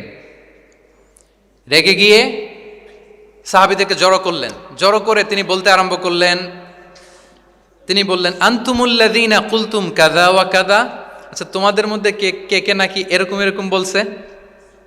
সুবহানাল্লাহ। তিনি বলতে পারতেন, এই আব্দুল্লাহ স্ট্যান্ড আপ, দাঁড়াও, আব্দুর রহিম দাঁড়াও, এই আব্দুল সাত্তার তুমি নাকি বলছো যে সারা রাত, এটা একটা কথা বললা তুমি নাকি বলছো যে সারা বছর রোজা, এটা তুমি কি কথা বলতো, ভুল কাজ করছো, এটাও জানো না তুমি নাকি বলছো স্ত্রীদের সাথে মিশবা না। এরকম যদি Abdullah, Abdur Rahman, just for example, এইভাবে দাঁড় করিয়ে যদি নাম ধরে ধরে বলতেন, ওনারা সাহাবীদের সামনে লজ্জিত হতেন না? না। আনতুমুল্লাযীনা কুলতুম কাযা ওয়া কাযা, এটাই রাসূল সাল্লাল্লাহু আলাইহি ওয়াসাল্লামের কাউকে কারেক্ট করার তাসহিহ করার অভ্যেস ছিল। মা বালু আকওয়ামিন ইয়াকুলুনা কাযা ওয়া কাযা, মাঝে মাঝে বলতেন মা বালু আকওয়ামিন ইয়াফআলুনা কাযা ওয়া কাযা, তোমাদের মধ্যে কেউ কেউ নাকি এমনটা এমনটা বলে, তোমাদের মধ্যে কেউ কেউ নাকি এমনটা এমনটা করে। কই, আমি তো রাতে ঘুমাই আবার সালাত পড়ি। কই, আমি তো রোজা রাখি সোম বৃহস্পতি, বাকি দিনগুলোতে খাই। কই, আমি তো আমার স্ত্রীদের সাথে মেলামেশা করি। এই সব কিছুকে ব্যালেন্স করেও তো আমার নবুয়তির তো আমার কোনো সমস্যা হয় নাই, আল্লাহ ভীরু হতে তো সমস্যা হয় নাই। ওয়াল্লাহি ইন্নী লা আখশাকুম লিল্লাহি ওয়া আতকাকুম লাহ, আল্লাহর শপথ আমি তোমাদের চাইতে আল্লাহকে বেশি ভয় করি, আমি তোমাদের চাইতে বেশি মুত্তাকি। তারপরেও এরকম ব্যালেন্সড লাইফ লিড করাতে আমার তো কোনো সমস্যা হয় নাই, তোমাদের কেন সমস্যা হলো, তোমরা এটা কোথায় পেলে? ফামান রাগিবা আন সুন্নতি ফালাইসা মিন্নি। জেনে রাখো আমি যে স্ট্যান্ডার্ড ঠিক করে দিয়েছি এটাই সর্বশ্রেষ্ঠ ইবাদত, এর বাইরে যে কেউ যদি কিছু করে আমার সুন্নতের বাইরে, সে আমার দলভুক্ত হতে পারবে। সুবহান। এরকম যখন ধমক দিয়ে শাসিয়ে দিলেন, যেই তিনজন সাহাবী এই কথা বলছিল ওনারা তো শুধরে গেলেন, ওনারা তো টের পাচ্ছেন যে এগুলো আমাদের কি বলতেছে, ওনারা টের পাচ্ছেন না, শুধরে গেলেন। আর বাকিরা সতর্ক হয়ে গেলেন। আল্লাহু আকবার। সো এটা হচ্ছে কারেক্ট করার নিয়ম। এখন আমরা কি করি, কেউ একটা ভুল করলে তখন তাকে ধরি, তার 14 পুরুষ নিয়ে কথা বলি, তার ব্যাপারে যদি আমার কোনো তিক্ত অভিজ্ঞতা থাকে, ঝাল মেটানোর একটা সুযোগ পাইলাম, আমি ঝাল মেটাই, তাকে ছোট করি, হেয় করি। হেন কোনো কথা নাই যে আমি বলি না। একটাও কি রাসূল সাল্লাল্লাহু আলাইহি ওয়াসাল্লামের সুন্নাহর মধ্যে পড়ে? বলেন তো না। তাহলে মন গড়া পদ্ধতিতে আমরা কাউকে সংশোধন করতে চাচ্ছি না। আর এইভাবে করলে সংশোধন হবেও না। সে মানবিক কারণেই তার ইগোইস্টিক প্রবলেম চলে আসবে যে সে আমাকে ছোট করলো, আমার নাম ধরে সে এত মানুষের সামনে অপমান করলো, সে হয়তো শুধরানোর যে রাস্তাটা ছিল ওইটাও বন্ধ হয়ে গেল। ঠিক কিনা বলেন? তাহলে রাসূল সাল্লাল্লাহু আলাইহি ওয়াসাল্লাম এইভাবে শুধরাতেন। আর তামিম ফি তাসওয়িবিল আখতা, কারো ভুল শুধরাতে গেলে ইন জেনারেলি শুধরাতেন, যাদের শুধরানোর তারা শুধরে যেত, বাকিরা সতর্ক হয়ে যেত। আচ্ছা, আরেকটা পদ্ধতি ছিল ক্লিয়ার মিসকনসেপশন। কারো মিসকনসেপশন থাকলে রাসূল সাল্লাল্লাহু আলাইহি ওয়াসাল্লাম এটা ক্লিয়ার করে দিতেন। এক সাহাবী মনে করতেন ভালো জামা পরলে বুঝি অহংকার হয়। তিনি খুব সুন্দর ছিলেন দেখতে, খুব ভালো পোশাক পরিচ্ছদ পরতে পছন্দ করতেন। তিনি একবার বললেন, ইয়া রাসূলুল্লাহ, ভালো পোশাক পরলে কি অহংকার হয়? রাসূল সাল্লাল্লাহু আলাইহি ওয়াসাল্লাম বললেন, না। ইয়া রাসূলুল্লাহ, আমি ভালো জুতা পরতে পছন্দ করি, এটা কি অহংকার হয়? না, এটা অহংকার হয় না। আমি মানুষকে খুব খাওয়াতে পছন্দ করি এবং আমি চাই আমার চেয়ে যেন কেউ এটা এই কাজে আগাতে না পারে, আমিই খাওয়াবো, এটা কি অহংকার? রাসূল ইসলাম বললেন, না, এটা অহংকার না। অহংকার হচ্ছে আল কিবরু বাতারুল হাক্কি ওয়া গামতুন নাস, অহংকার হচ্ছে সত্যকে প্রত্যাখ্যান করা আর মানুষকে তুচ্ছ-তাচ্ছিল্য করা। সুবহানাল্লাহ। তাহলে এই যে মিসকনসেপশন, সে ভাবছে ভালো পোশাক পরলে এটা অহংকার হয়ে যায়, ভালো জামা পরলে অহংকার হয়ে যায়, এগুলো তো অহংকার হয় না, বরং অহংকার হয় সত্যকে প্রত্যাখ্যান করলে আর মানুষকে তুচ্ছ-তাচ্ছিল্য করলে। তাহলে এই জাতীয় মিসকনসেপশন ইন দ্য সোসাইটি, এটাকে তিনি ক্লিয়ার করে দিতেন। আচ্ছা, রাসূল সাল্লাল্লাহু আলাইহি ওয়াসাল্লাম প্র্যাকটিক্যালি শেখানোর চেষ্টা করতেন, যেটাকে প্রায়োগিক শিক্ষা, ব্যবহারিক শিক্ষা। অজু করে দেখাতেন, এইভাবে অজু করতে হয়। সালাত পড়ে দেখাতেন, সল্লু কামা রাআইতুমুনি উসাল্লি। সালাত তো হচ্ছে আল আমাল আল মুতাওয়ারাস, এই উম্মার অবিচ্ছিন্ন কর্মধারা। সালাত জিবরিল আলাইহিস সালামকে শিখিয়েছেন আল্লাহ, রাসূল সাল্লাল্লাহু আলাইহি ওয়াসাল্লামকে শিখিয়েছেন জিবরিল আলাইহিস সালাম, রাসূল সাল্লাল্লাহু আলাইহি ওয়াসাল্লাম শিখিয়েছেন সাহাবীদেরকে। এইভাবে অবিচ্ছিন্ন কর্মধারা, আরবিতে বলে আল আমাল আল মুতাওয়ারাস। এবং রাসূল সাল্লাল্লাহু আলাইহি ওয়াসাল্লাম বলতেন, সল্লু কামা রাআইতুমুনি উসাল্লি, আমাকে যেমনি সালাত পড়তে দেখো এইভাবে পড়ো। হজের ক্ষেত্রেও বলেছেন, খুদু আন্নি মানাসিকাকুম, হজের বিধানকে দেখে নাও। একবারই তো হজ করেছেন, হাতে কলমে প্র্যাকটিক্যাল গাইডলাইন দিয়ে শিখিয়েছেন। এবং সাহাবারা ভুল করে কিনা মাঝে মাঝে শুনতেন, যেটাকে আরবিতে বলে কেরাতু তিলমিদা আলা শেখ। আব্দুল্লাহ ইবনে মাসউদ রাদিয়াল্লাহু তাআলা আনহুকে রাসূল সাল্লাল্লাহু আলাইহি ওয়াসাল্লাম একবার বললেন, আব্দুল্লাহ একটু তেলাওয়াত করো তো।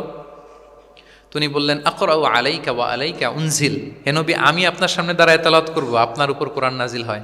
রাসূল সাল্লাল্লাহু আলাইহি ওয়াসাল্লাম বললেন যে ইন্নী উহিব্বু আন আসমাআহু মিন গায়রি, হে আব্দুল্লাহ ইবনে মাসউদ, আমি কোরআন তেলাওয়াত তোমাদেরকে শোনাতে যেমনি পছন্দ করি, তোমরা কেউ পড়বা আর আমি শুনবো, এটাও খুব পছন্দ করি। কারণ উনি প্ল্যান করে রাখছেন আব্দুল্লাহ ইবনে মাসউদ কি হবেন, তিনি কিছুদিন পরে উম্মার শিক্ষক হবেন। ওইখানে আবার ভুলটুল করে ফেলেন কিনা উনি জাজ করতেছেন। তখন আব্দুল্লাহ ইবনে মাসউদ রাদিয়াল্লাহু তাআলা আনহু সূরা নিসা তেলাওয়াত করে শোনালেন। তাহলে রাসূল ইসলামের একটা পন্থা ছিল, তিনি শুনতেন আবার শোনাতেন। কি করতেন? শুনতেন, শোনাতেন। প্রতি রমাদানে যতটুকু কোরআন নাজিল হয়েছে তিনি জিবরিল আলাইহিস সালামকে শোনাতেন, আবার জিবরিল আলাইহিস সালাম পুরো কোরআন রাসূল সাল্লাল্লাহু আলাইহি ওয়াসাল্লামকে শোনাতেন। এটা ছিল একটা টেকনিক। আচ্ছা, রাইটিং মেথড, আমরা যেমনি লেখি, অ্যাসাইনমেন্ট, প্রেজেন্টেশন, লেখার মাধ্যমে জ্ঞান বিতরণ, জ্ঞান অর্জন, এটা কম ছিল। আমি আগেই বলেছি মেইনলি ছিল oral based and Q&A based, কিন্তু লেখাজোখা যে ছিলই না তা না, লেখা জানতো। হাতে গোনা অল্প কিছু সাহাবি মক্কায় লিখতে জানতেন, পড়তে জানতেন। মদিনাতেও ইহুদিরা জানতো, কিন্তু অন্যান্যরা আরবরা তাদের মধ্যে লেখার যে কালচার এটা ওইভাবে গড়ে ওঠেনি, জানতেন অল্প সংখ্যক লোক। যেমন ওহি লেখক সাহাবি ছিলেন ইবনে কাসিরের বর্ণনা মতে 23 জন। কয়জন? ওনারা খেজুর গাছের ছালে, পাথরে, চামড়ায়, প্রাণীর চ্যাপ্টা হাড়ের মধ্যে কোরআন লিখে রাখতেন, এবং রাসূল সাল্লাল্লাহু আলাইহি ওয়াসাল্লাম কোরআন ছাড়া অন্য কিছু ওনার কাছ থেকে যেন লিখে রাখা না হয় এই মর্মে আদেশ জারি করেছেন, লা তাকতুবু আন্নী গায়রাল কোরআন ওয়া মান কাতাবা আন্নী গায়রাল কোরআনি ফালইয়ামহু। কোরআন ছাড়া কিছু লিখো না, তাহলে কোনটা আমার কথা আর কোনটা আল্লাহর কথা মিক্স আপ হয়ে যাবে। কিন্তু কোরআন যখন অধিকাংশ রেকর্ডেড হয়ে গেল তখন তিনি হাদিস সংরক্ষণের জন্য, লেখার জন্য পারমিশন দিয়ে দিলেন। যেমন মক্কা বিজয়ের ভাষণের পরে ইয়ামান থেকে আসা এক লোক আবু শাহ বলতেছে, ইয়া রাসূলুল্লাহ, আপনার ভাষণটা আমার একটু লিখে দিলে ভালো হয়। কি দিলে? লিখে দিলে। রাসূল ইসলাম সাহাবাদেরকে বললেন, উক্তুবু লি আবি শাহ, ঠিক আছে, এই ইয়ামানি ভিজিটর, তাকে আমার ভাষণটা তোমরা লিখে দাও। তাহলে এই লেখার পদ্ধতিটা খুব কম ছিল। রাসূল ইসলাম নিজে লিখতেন না, কাতেবে ওয়াহিদের দিয়ে লেখাতেন, কোরআন লেখাতেন।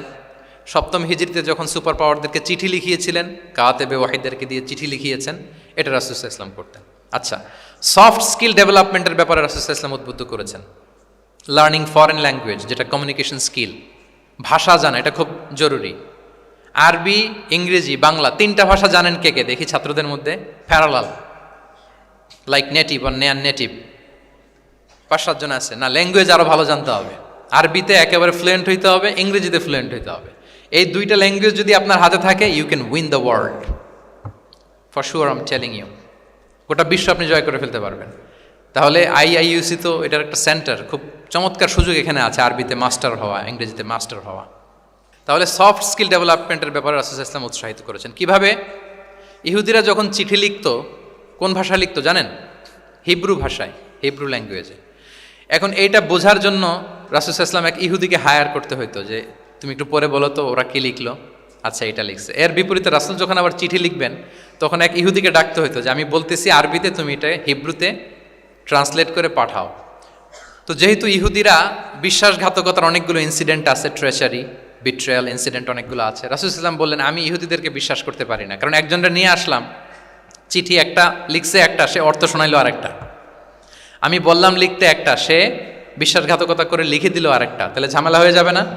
রাসূল ইসলাম তিনি যায়েদ ইবনে সাবিত রাদিয়াল্লাহু তাআলা আনহুকে বললেন যে তুমি এই হিব্রু ল্যাঙ্গুয়েজ শিখবা, শিখে আমার পক্ষ থেকে অন বিহাফ অফ মি তুমি জুইশদেরকে চিঠি লিখবা, ওদের চিঠি আসলে তুমি আমারে পড়ে শোনাবা। ইন্নী লা আমানু আলা ইয়াহুদ ফি কিতাবি, আমি ইহুদিদেরকে বিশ্বাস করি না। রাসূল সাল্লাল্লাহু আলাইহি ওয়াসাল্লাম যখন ওনাকে অ্যাসাইন করলেন এবং দোয়া করলেন, রাসূল সাল্লাল্লাহু আলাইহি ওয়াসাল্লামের দোয়ার বরকতে উনি বলেন যে 15 দিন যেতে না যেতে I became master in Hebrew within 15 days. 15 দিন যেতে না যেতে আমি হিব্রু ভাষায় পণ্ডিত হয়ে গেলাম। এরপর থেকে যত চিঠি ইহুদিদের কাছে লেখা প্রয়োজন হতো, আমি যায়েদ ইবনে সাবিত লিখে দিতাম, এবং হিব্রুতে চিঠি আসলে আমি অনুবাদ করে দিতাম। তাহলে দেখেন রাসূল সাল্লাল্লাহু আলাইহি ওয়াসাল্লাম কিন্তু এই কমিউনিকেশন স্কিল ডেভেলপমেন্ট করার জন্য, যেটাকে সফট স্কিল আমরা বলি, ইন্সপায়ার করেছেন না? তাহলে ল্যাঙ্গুয়েজ শিখবেন আপনারা, কি বলেন? শুধু আরবি ইংরেজি না, পারলে জাপানিজও শিখেন, চাইনিজও শিখেন, অনেক কাজে লাগবে। অ্যাটলিস্ট অ্যারাবিক অ্যান্ড ইংলিশ, ইনশাল্লাহ বলেন। সবাই বলেন নাই? মাশাআল্লাহ, তাবারাকাল্লাহ। রিজনিং, মারিফাতুল ইল্লাহ, শুধু একটা লিগ্যাল অপিনিয়ন জানিয়ে রাসূল সাল্লাল্লাহু আলাইহি ওয়াসাল্লাম ক্ষান্ত হতেন না। কেন এটা হালাল, কেন হারাম, রিজনিং শিখিয়েছেন তিনি। এটা দীর্ঘ আলোচনা, ফিকহের আলোচনা, ওইদিকে যাব না, জাস্ট বলে রাখলাম পয়েন্টগুলো। ইমোশনাল ইন্টেলিজেন্স তিনি ইউজ করেছেন শিক্ষাদানের ক্ষেত্রে, অর্থাৎ আবেগ অনুভূতিকে নাড়িয়ে দিয়ে ছাত্রকে ইমোশনাল বানিয়ে তারপরে মেসেজ দেয়া। সুবহানাল্লাহি ওয়া বিহামদিহি। এক যুবক এসে বললেন, ইয়া রাসূলুল্লাহ ইদান লি বিজিনা, হে নবী আপনি আমাকে জিনার অনুমতি দিন, জিনার অনুমতি দিন। ফা আকবালাল কওমু আলাইহি ফাজাজারুহু মাহমাহ, সাহাবারা ধমকাতে লাগলাই, বেয়াদব, লজ্জা শরমের মাথা খেয়ে কি বলো এগুলো তুমি নবীর সামনে, জিনার অনুমতি দাও। ওয়ালা তাকরাবুজ জিনা, আল্লাহ বলেন জিনার কাছেও যেও না, ব্যভিচারের কাছেও যেও না। তুমি নবীর সামনে এসে এই পাপের অনুমতি চাও? রাসূল ইসলাম কিছু বললেন না। একটু পরে যুবককে ডেকে বললেন, আতুহিব্বুহু লিবনাতিক, আচ্ছা তুমি যে জিনার অনুমতি চাইলে, তোমার কন্যার সাথে কেউ এরকম আচরণ করুক, এটাকে তুমি পছন্দ করবে? সে বলল লা ইয়া রাসূলুল্লাহ, কেউই পছন্দ করবে না এটা। আচ্ছা, আতুহিব্বুহু লি উম্মিক, তোমার মায়ের সাথে কেউ অপকর্ম করবে এটা তুমি পছন্দ করবে? লা ইয়া রাসূলুল্লাহ, না। আতুহিব্বুহু লি উখতিক, তোমার বোনের সাথে কেউ এই কাজ করবে তুমি পছন্দ করবে? সে বলে না। ঠিক তখন রাসূল সাল্লাল্লাহু আলাইহি ওয়াসাল্লাম বললেন, তুমি যে এই কাজের অনুমতি চাইলে, যার সাথে তুমি জিনায় লিপ্ত হবে সে তো কারো না কারো মা, কারো না কারো বোন, কারো না কারো আদরের কন্যা, তাহলে কিভাবে তুমি এটা করতে চাও? যুবক লজ্জিত হয়ে গেল। এত লজ্জিত হলো, রাবি বলতেছে ফালাম ইয়াকুন বা'দা যালিকাল ফাতা ইয়ালতাফিতু ইলা শাই। ওই রাবি বলতেছে এরপরে কোনোদিন এই যুবকরা ডানে বায়ে তাকাতেও দেখি নাই, স্ট্রেইট হাঁটতো। সুবহানাল্লাহ। রাসূল ইসলাম দোয়া করেছিলেন তার জন্য, আল্লাহুম্মা গফির যামবাহ ওয়া তাহহির কলবাহ ওয়া হাসসিন ফারজাহ। আল্লাহ তুমি তার গুনাহ মোচন করো, পাপ মোচন করো। আল্লাহ তুমি তার অন্তরকে পরিশুদ্ধ করো। আল্লাহ তুমি তার চরিত্রকে নিষ্কলুষ করে দাও। নবীর দোয়ার বরকতে চিরজীবনের জন্য নিষ্কলুষ পবিত্র তিনি হয়ে গেছেন। তাহলে দেখেন, তাকে অন্যভাবে বুঝাইলে হয়তো কাজ হইতে না, যখন তার নিজের উপর দিয়ে বোঝানো হলো। তোমার বোনের সাথে যদি হয়, তোমার মেয়ের সাথে যদি কেউ এটা করে, তুমি মেনে নিতে পারবা? এটাকে বলে ইমোশনাল ইন্টেলিজেন্সকে কাজে লাগিয়ে মানুষের আবেগ অনুভূতিকে নাড়িয়ে দিয়ে, teaching by touching the heart, teaching by touching the emotions. মানুষের ইমোশনে টাচ করে যখন আপনি শিখাবেন, ওই শিক্ষা সে জীবনেও ভুলবে। ওই যে শুদ্ধাচার আসবে, ওই যে আত্মশুদ্ধি হবে, ওইটার মতো আত্মশুদ্ধি আর কেউ করতে পারবে না। সম্মানিত সুধী, চাইল্ড এডুকেশন, বাচ্চাদেরকে কিভাবে শিখাতেন এটা 1 মিনিটে বলে শেষ করে দেব। চাইল্ড তারবিয়া, ছোটদেরকে নানাভাবে রাসূল সাল্লাল্লাহু আলাইহি ওয়াসাল্লাম শিখিয়েছেন। ওমর ইবনে আবি সালামা তিনি বলেন, একবার রাসূল সাল্লাল্লাহু আলাইহি ওয়াসাল্লামের কোলে বসে, ছোটবেলায় কোলে বসার সৌভাগ্য আমার হয়েছিল, এবং আমাদেরকে খাবার দেয়া হলো। তো তিনি ছোট মানুষ, একবার এদিক থেকে খায় ওদিক থেকে খায়। রাসূল সাল্লাল্লাহু আলাইহি ওয়াসাল্লাম বললেন, ইয়া গুলাম, হে শিশু, সাম্মিল্লাহ, বিসমিল্লাহ বলো। ও কুল বি ইয়ামিনিক, বা হাতে না ডান হাতে খাও। দেখেন ছোটদেরকে কিভাবে শেখাতেন, তারবিয়া, চাইল্ড তারবিয়া। ও কুল মিম্মা ইয়ালিক, তোমার সামনে যেটা আছে ওইটা খাও, এদিক থেকে ওদিক থেকে, চারদিক থেকে নিও না। রাবি বলেন যে ফামা জালা তিলকা তু'মাতু বা'দু, উনি বলতেছেন এরপর থেকে আজীবন আমার খাওয়ার স্টাইল এটাই হয়ে গেছে। নবীর ওই কথা আমার কানে ঘন্টার মতো বাজে। খাওয়া শুরু করলেই আগে আমি বিসমিল্লাহ বলি, ডান হাত দিয়ে নেই, আর আমার সামনে যেটা আছে ওইটা থেকে খাওয়া শুরু করি। দেখেন চাইল্ড তারবিয়া কিভাবে করতেন। তাহলে এটিকেটস অফ হ্যাভিং ফুড কিভাবে খাবে রাসূল সাল্লাল্লাহু আলাইহি ওয়াসাল্লাম শিখালেন। আপনারা জানেন যে হাশিমি খানদান, মানে বনু হাশিমদের জন্য জাকাতের সম্পদ খাওয়া, রাসূল সাল্লাল্লাহু আলাইহি ওয়াসাল্লামের বংশের জন্য জাকাতের সম্পদ খাওয়া হারাম। তো একবার জাকাতের সাদাকার খেজুর ছিল স্তূপ করা, রাসূল সাল্লাল্লাহু আলাইহি ওয়াসাল্লামের নাতি হাসান রাদিয়াল্লাহু তাআলা আনহু, ছোট্ট মানুষ, এসেই ওই খেজুর নিয়ে খেতে আরম্ভ করল। দূর থেকে রাসূল সাল্লাল্লাহু আলাইহি ওয়াসাল্লাম দেখে বললেন, কেখ কেখ এরমি বিহা। কেখ কেখ মানে আমরা বাংলা যেটাকে ওয়াক্থু, ওয়াক্থু মানে থু মেরে ফেলে দাও। এটা বলে তিনি হাসান রাদিয়াল্লাহু তাআলা আনহুর মুখ থেকে খেজুরটা বের করলেন আর বললেন, আলা তা'লাম আন্না লা নাকুলু সাদাকা, মানে নানা ভাই, আদরের নানা ভাই, তুমি কি জানো না আমরা সাদাকার সম্পদ খেতে পারি না, তাড়াতাড়ি ফেলে দাও। মুখ থেকে টেনে যে খেজুরটা নিয়েছিলেন হাসান রাদিয়াল্লাহু তাআলা আনহু, সেটাকে রাসূল সাল্লাল্লাহু আলাইহি ওয়াসাল্লাম বের করে দিলেন। তাহলে এখানে কনসেপ্ট অফ হালাল এন্ড হারাম ছোটবেলা থেকেই নানা ভাইকে উনি ক্লিয়ার করে দিচ্ছেন। আব্দুল্লাহ ইবনে আব্বাস রাদিয়াল্লাহু তাআলা আনহু রাসূল সাল্লাল্লাহু আলাইহি ওয়াসাল্লামের কি ছিলেন সম্পর্কে বলেন, কি ছিল? সবাই বলেন আওয়াজ করে। কাজিন, চাচাতো ভাই। আরেকটা সম্পর্ক ছিল, রাসূল সাল্লাল্লাহু আলাইহি ওয়াসাল্লাম ওনার আর কি হইতো? খালু মাইমুনা বিনতুল হারিস রাদিয়াল্লাহু তাআলা আনহা, তিনি ছিলেন আব্দুল্লাহ ইবনে আব্বাসের খালা। আর যেহেতু রাসূল সাল্লাল্লাহু আলাইহি ওয়াসাল্লাম বিয়ে করেছিলেন, ফলে রাসূল সাল্লাল্লাহু আলাইহি ওয়াসাল্লাম ওনার সম্পর্কের আরেক সম্পর্কে কি হয়? খালু। তো উনি খুব ছোট ছিলেন, এত ছোট যে রাসূল সাল্লাল্লাহু আলাইহি ওয়াসাল্লাম যখন ইন্তেকাল করেন তখন ওনার বয়স ছিল 13। আব্দুল্লাহ ইবনে আব্বাসের বয়স তখন কত? 13। তো ফলে ছোট মানুষ প্রায় খালার বাসায় রাতে থাকতো এবং রাসূল সাল্লাল্লাহু আলাইহি ওয়াসাল্লামের আশেপাশে ঘুমাতো। একবার রাসূল সাল্লাল্লাহু আলাইহি ওয়াসাল্লাম ওয়াশরুম করতে গেলেন দূরে, এবং রাসূল সাল্লাল্লাহু আলাইহি ওয়াসাল্লামের অভ্যেস ছিল ওয়াশরুম সেরে এসেই অজু করতেন। তো উনি এসে দেখে ওনার অজুর পাত্রে কে যেন পানি রেখে দিচ্ছে। জিজ্ঞেস করলেন কে রেখেছে? বলা হলো যে আব্দুল্লাহ ইবনে আব্বাস রেখেছে। রাসূল সাল্লাল্লাহু আলাইহি ওয়াসাল্লাম এত খুশি হলেন যে এখন যে আমার এটা দরকার, ছোট্ট আব্দুল্লাহ এটা বুঝে ফেললো। উনি ওনাকে জড়িয়ে ধরে একটা দোয়া করলেন, আল্লাহুম্মা আল্লিমহুল কিতাব, আল্লাহুম্মা ফাক্কিহু ফিদ্দীন ওয়া আল্লিমহুত তা'বীল। আল্লাহ আপনি আব্বাসকে কিতাবের জ্ঞান শিক্ষা দেন। এবং এই দোয়ার বরকতে উনি রাইসুল মুফাসসিরিন হয়েছেন। এই পৃথিবীতে যত মুফাসসির আসবে সব মুফাসসিরদের সম্রাট হচ্ছে আব্দুল্লাহ ইবনে আব্বাস রাদিয়াল্লাহু তাআলা। আচ্ছা, উনি কি শিখাতেন, কিভাবে শিখাতেন? তাহাজ্জুদের সময় রাসূল সাল্লাল্লাহু আলাইহি ওয়াসাল্লাম নামাজে দাঁড়ালেন, আব্দুল্লাহ ইবনে আব্বাস এসে রাসূল সাল্লাল্লাহু আলাইহি ওয়াসাল্লামের বাম দিকে দাঁড়ালেন। ছোট মানুষ ভাবছে আমিও যে নামাজ পড়ি। আচ্ছা বলেন তো, যদি দুইজন হয় নামাজে, একজন ইমাম আর একজন মুসল্লি, মুসল্লি ইমামের কোন দিকে দাঁড়াবে? কিন্তু আব্দুল্লাহ ইবনে আব্বাস দাঁড়াইছে কোন দিকে? বাম দিকে, কারণ উনি ব্যাপারটা জানেন না। তখন রাসূল সাল্লাল্লাহু আলাইহি ওয়াসাল্লাম কি করলেন? হাত দিয়ে টেনে পিছন দিয়ে এনে ডান দিকে নিয়ে আসলেন। তাহলে রুলিংস অফ সালাতের সুন্নাহ কি, কিভাবে দাঁড়াতে হবে, এটা তিনি শিখালেন ছোট্ট আব্বাসকে, আব্দুল্লাহ ইবনে আব্বাসকে। এরকম অসংখ্য হাদিস আপনি সিরাতের পরতে পরতে, হাদিসের পরতে পরতে পাবেন, যে বাচ্চাদেরকে, শুধু যে যুবকদেরকে, তরুণদেরকে রাসূল সাল্লাল্লাহু আলাইহি ওয়াসাল্লাম শিখিয়েছেন এমনটা না, বরং শিশুদেরকেও শিখিয়েছেন।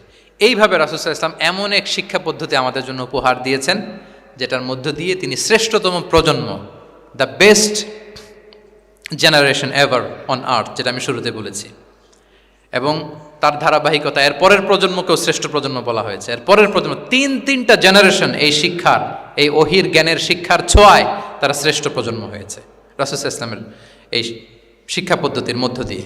তাহলে সম্মানিত সুধী, আর লম্বা চূড়া আমি করতে চাই না, অনেক লম্বা সময় আমাদের অনেক বোনরা আমি দেখতে পাচ্ছি ওনারা জায়গাও পাননি, দাঁড়িয়ে দাঁড়িয়ে পুরো 1.5 ঘন্টা আলোচনা শুনেছেন। আমাদের অনেক ভাইরা 1.5 ঘন্টা যাবত আপনারা শুনেছেন। আমি একটু সামারি করি, 1 মিনিটে সামারি করে আমরা ক্লোজ করব।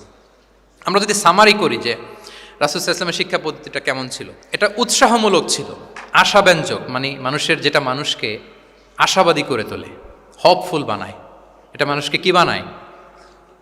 সবাই বলেন, কি বানায়? হপফুল, আশাবাদী, কনফিডেন্ট বাড়ায়, ইন্সপায়ারিং ছিল এটা। এটা কল্যাণকামিতায় ভরপুর ছিল, ওয়েল উইশিং ছিল।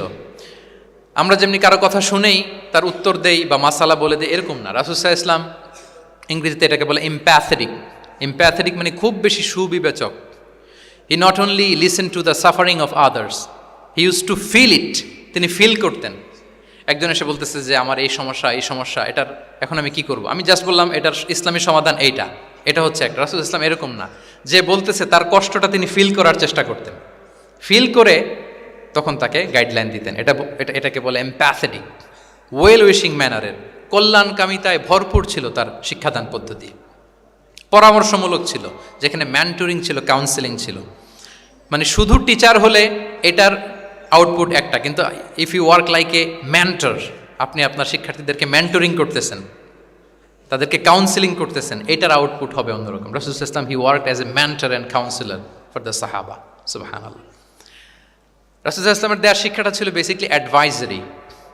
আমরা মাঝে মাঝে অ্যাডভাইজারি নেই, দেখবেন বড় বড় নেতা লক্ষ লক্ষ টাকা বেতন দিয়ে অনেক বড় বড় উপদেষ্টা রাখে, তারা বিভিন্ন ধরনের অ্যাডভাইস দেয়। রাসূল সাল্লাল্লাহু আলাইহি ওয়াসাল্লাম এই সার্ভিসটা সাহাবাদেরকে দিতেন। ওনার শিক্ষাটা ছিল অংশগ্রহণমূলক, মানে এঙ্গেজমেন্ট ছিল। একতরফা আমি বলে গেলাম অথবা একতরফা ওরা বলে গেল, এরকম না। জিজ্ঞেস করতেন, শুনতেন, শোনাতেন, প্রশ্ন করতেন, প্রশ্নের পিঠে প্রশ্ন ছড়ে দিতেন। ইন্টারেক্টিভ ছিল, পার্টিসিপেটরি ছিল, অংশগ্রহণমূলক। এটাকে আমরা, মানে ক্লাসিক স্কলাররা যেটাকে বলে সহবাহ, কি বলে? আমরা বলি না যে সহবতের বড় প্রয়োজন? রাসূল সাল্লাল্লাহু আলাইহি ওয়াসাল্লামের সহবতে মূলত ওনারা নলেজটা অর্জন করেছিলেন, পার্টিসিপেটরি ছিল, এঙ্গেজমেন্ট ছিল। এবং আমরা উল্লেখ করেছি যে Q&A বেস ছিল, প্রশ্নোত্তরমূলক, ওরাল ছিল, যৌক্তিক ছিল, র্যাশনাল, রিজনিং শিখাতেন। কেন এটা হালাল, কেন হারাম, কেন এটা ডুজ অ্যান্ড কেন এটা ডোন্টস, এটা রাসূল সাল্লাল্লাহু আলাইহি ওয়াসাল্লাম বলেছেন। এবং হি use two prioritise the youth in training and grooming. বিশেষ করে বয়স্ক সাহাবাদের থেকে যুবকদেরকে বেশি প্রায়োরিটি দিতেন তালিমের ক্ষেত্রে, তারবিয়ার ক্ষেত্রে, কারণ তারাই উম্মাকে লিড দেবে। তারাই কি উম্মাকে লিড দেবে। এই যে এখানে যারা বসে আছেন, আমার তো মনে হয় বয়স 25 থেকে 30, এর আগেই বেশিরভাগ। সো আপনাদেরকে লিড দিতে হবে আগামীর বাংলাদেশে, ঠিক কি না? এই জন্য রাসূল সাল্লাল্লাহু আলাইহি ওয়াসাল্লাম বাছাই করে করে কোন সাহাবীর কি ধরনের যোগ্যতা আছে এবং ইসলামের জন্য এটা কিভাবে কাজে লাগতে পারে, ওইভাবে সাহাবীদেরকে তিনি গাইড করতেন। এবং সেটার ফলাফল তো আমরা দেখেছি, খয়রুল কুরুনি করনি সুম্মাল্লাযীনা ইয়ালুনাহুম সুম্মাল্লাযীনা ইয়ালুনাহুম। এই ওহির জ্ঞানের স্পর্শে, এই শিক্ষার, এই তালিমের স্পর্শে তারা শ্রেষ্ঠ প্রজন্ম হয়েছেন। এবং তার পরের প্রজন্ম, তিনটা প্রজন্মকে তিনি শ্রেষ্ঠ প্রজন্ম বলে ঘোষণা দিয়েছেন। আমি আর দীর্ঘায়িত করব না। আমরা যদি রাসূল সাল্লাল্লাহু আলাইহি ওয়াসাল্লামের আনিত এই শিক্ষা পদ্ধতি আমাদের শিক্ষা ব্যবস্থার মধ্যে ইনক্লুড করতে পারি, তাহলে আমরাও আমাদের প্রজন্মকে ওইরকম শ্রেষ্ঠ প্রজন্ম হিসেবে গড়ে তুলতে পারবো ইনশাআল্লাহ বিইذনিল্লাহ। আওয়াজ করে সবাই পড়ে ইনশাআল্লাহ বিইذনিল্লাহ।